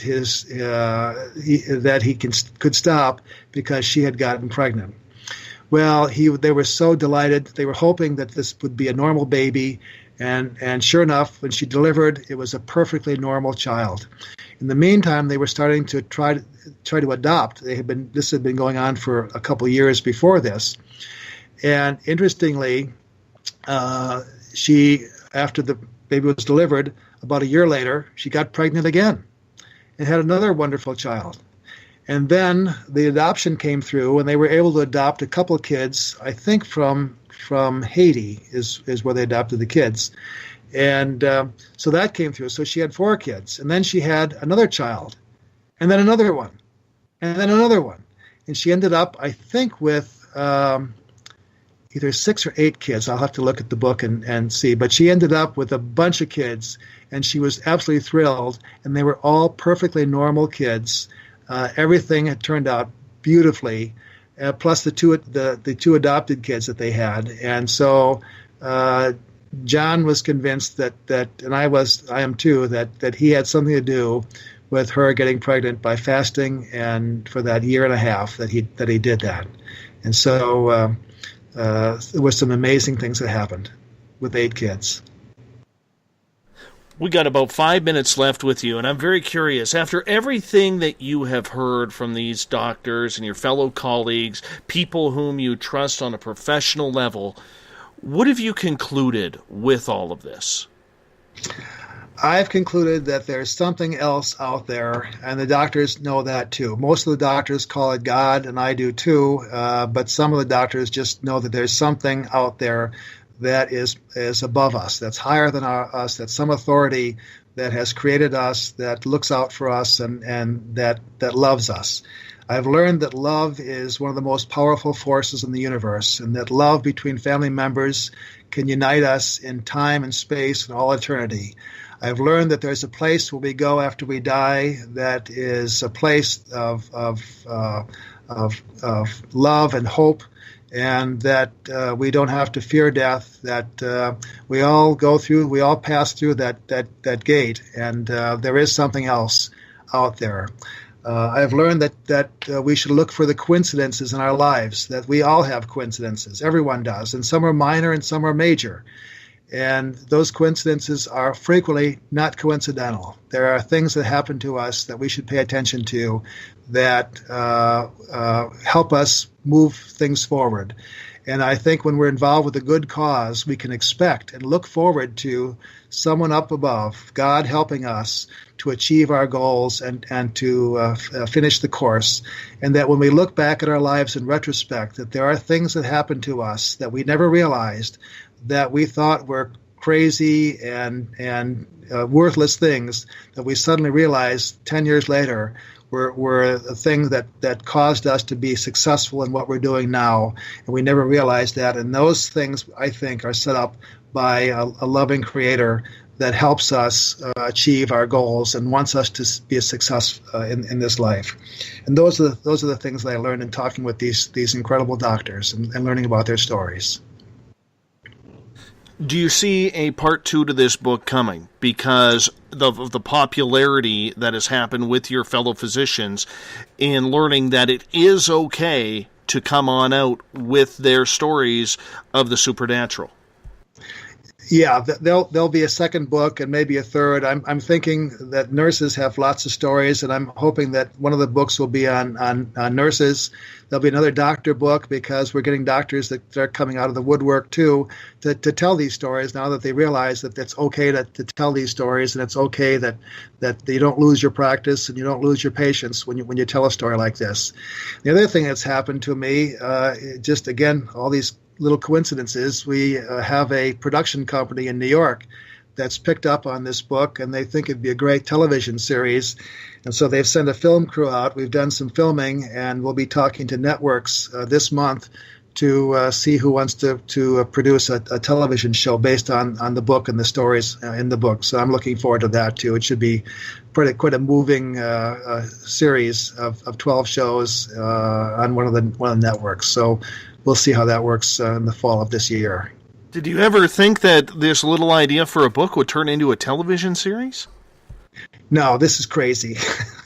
I'm an ordinary doc. I see sore throats and diarrheas and all the things that ordinary docs see, and I just happened to decide to write a book about docs and never ever realized that the book would be successful, and I never realized that people would actually want to produce a television series based on these stories. So this is like a dream come true. I can't believe it. I pinch myself every day. Once again, tell our listeners, Dr. Kolbaba, where they can find your book, how they can get a hold of you. The book is available primarily through Amazon. You can go on to the Amazon site and order the book through Amazon. You can also go to our site, physiciansuntoldsstories.com. My personal email is skolbabamd@gmail.com if they want to write me a note. I'd love to hear stories. I'd love to get other stories from anyone because there'll be other books coming out, non-physician books and books from everyone. So I'd love to hear your stories. So you can write to me through physiciansuntoldsstories.com.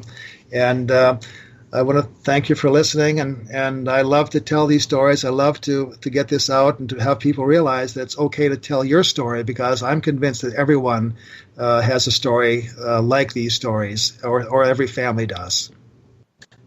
We appreciate you taking the time to be on the show, Dr. Kolbaba. Very much appreciate talking to you. Have a great one, and we definitely want to have you back on when you do book number 2. Thanks, Dave. I'd love to be on. The Thought of the Dave coming up right after this.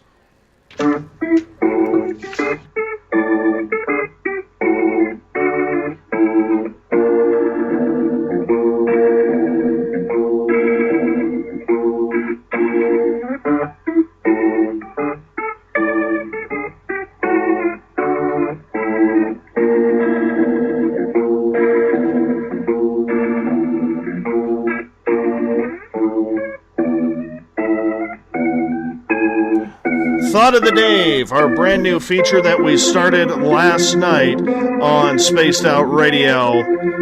I'm starting to enjoy this. So what I do is I ask a question during the day to get your answers on what is going on, what we need to do, and your opinions on things. It's another way that we are trying to get in touch to make this all part of the audience show, because we like being your show. We like being part of the audience. We love being able to broadcast what you're thinking, because it's important to us.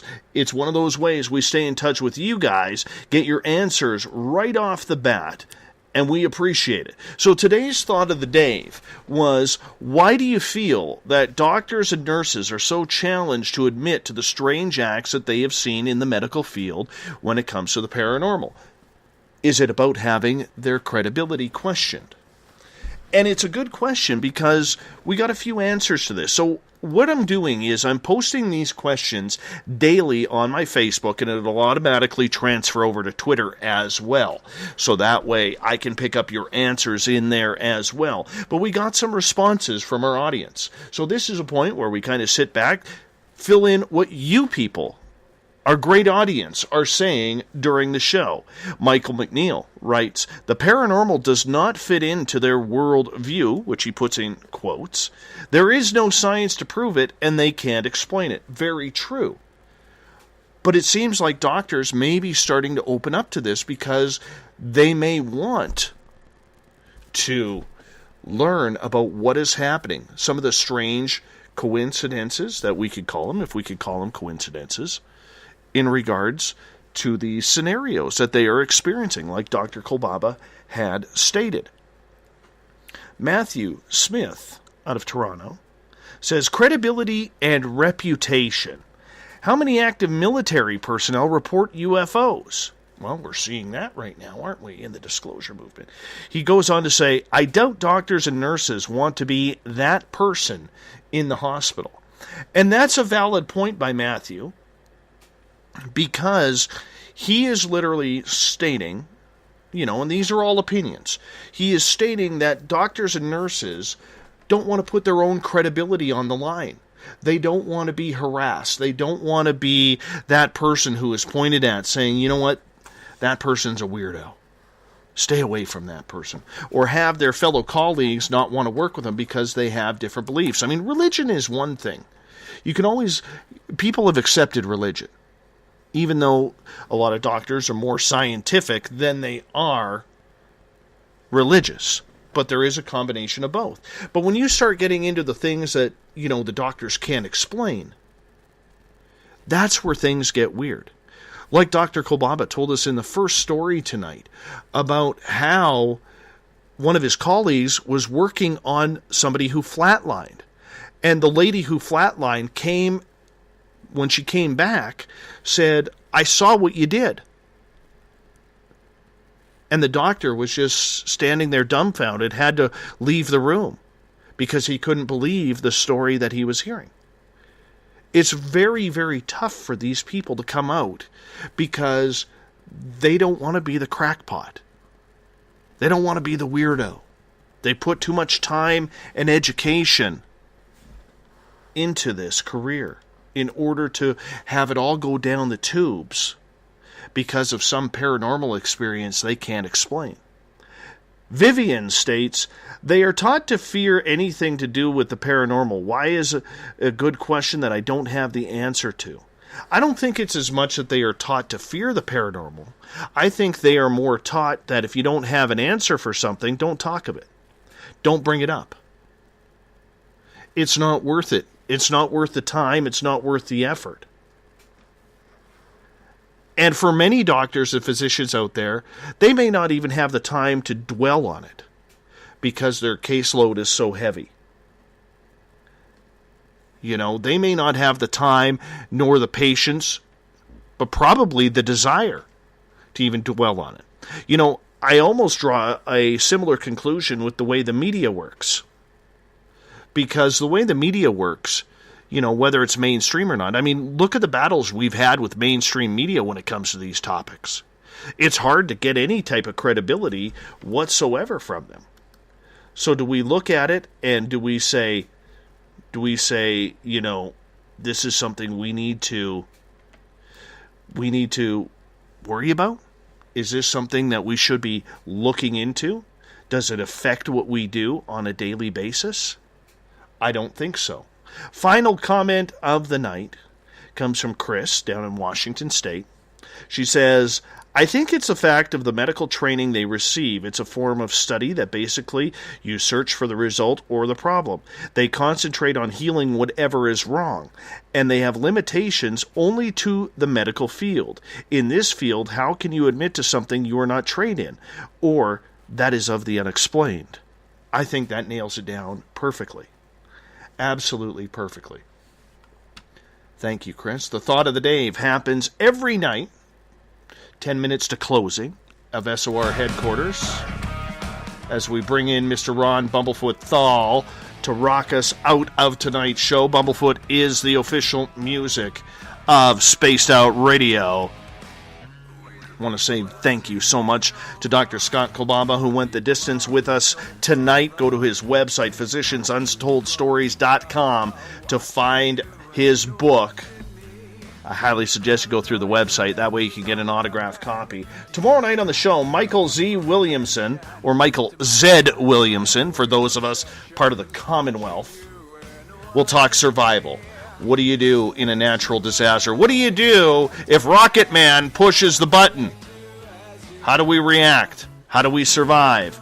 We're going to find out tomorrow night, starting at 9 p.m. Pacific, midnight Eastern Time at spacedoutradio.com. I want to say thank you to all of our great listeners on Twitter at Spaced Out Radio and at hashtag Spaced Out Radio. You made it a lot of fun. You were snarky as ever tonight.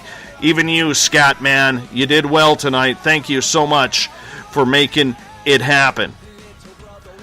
We also have our chat besties in the Spreaker chat room and our legends in the SOR Space Travelers group. You know who you are.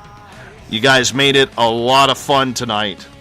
I appreciate you taking the time, because we are going to do it all over again in 21 hours from now. Remember, you can go to our GoFundMe page. Go to GoFundMe.com/We Own the Night. GoFundMe.com/We Own the Night.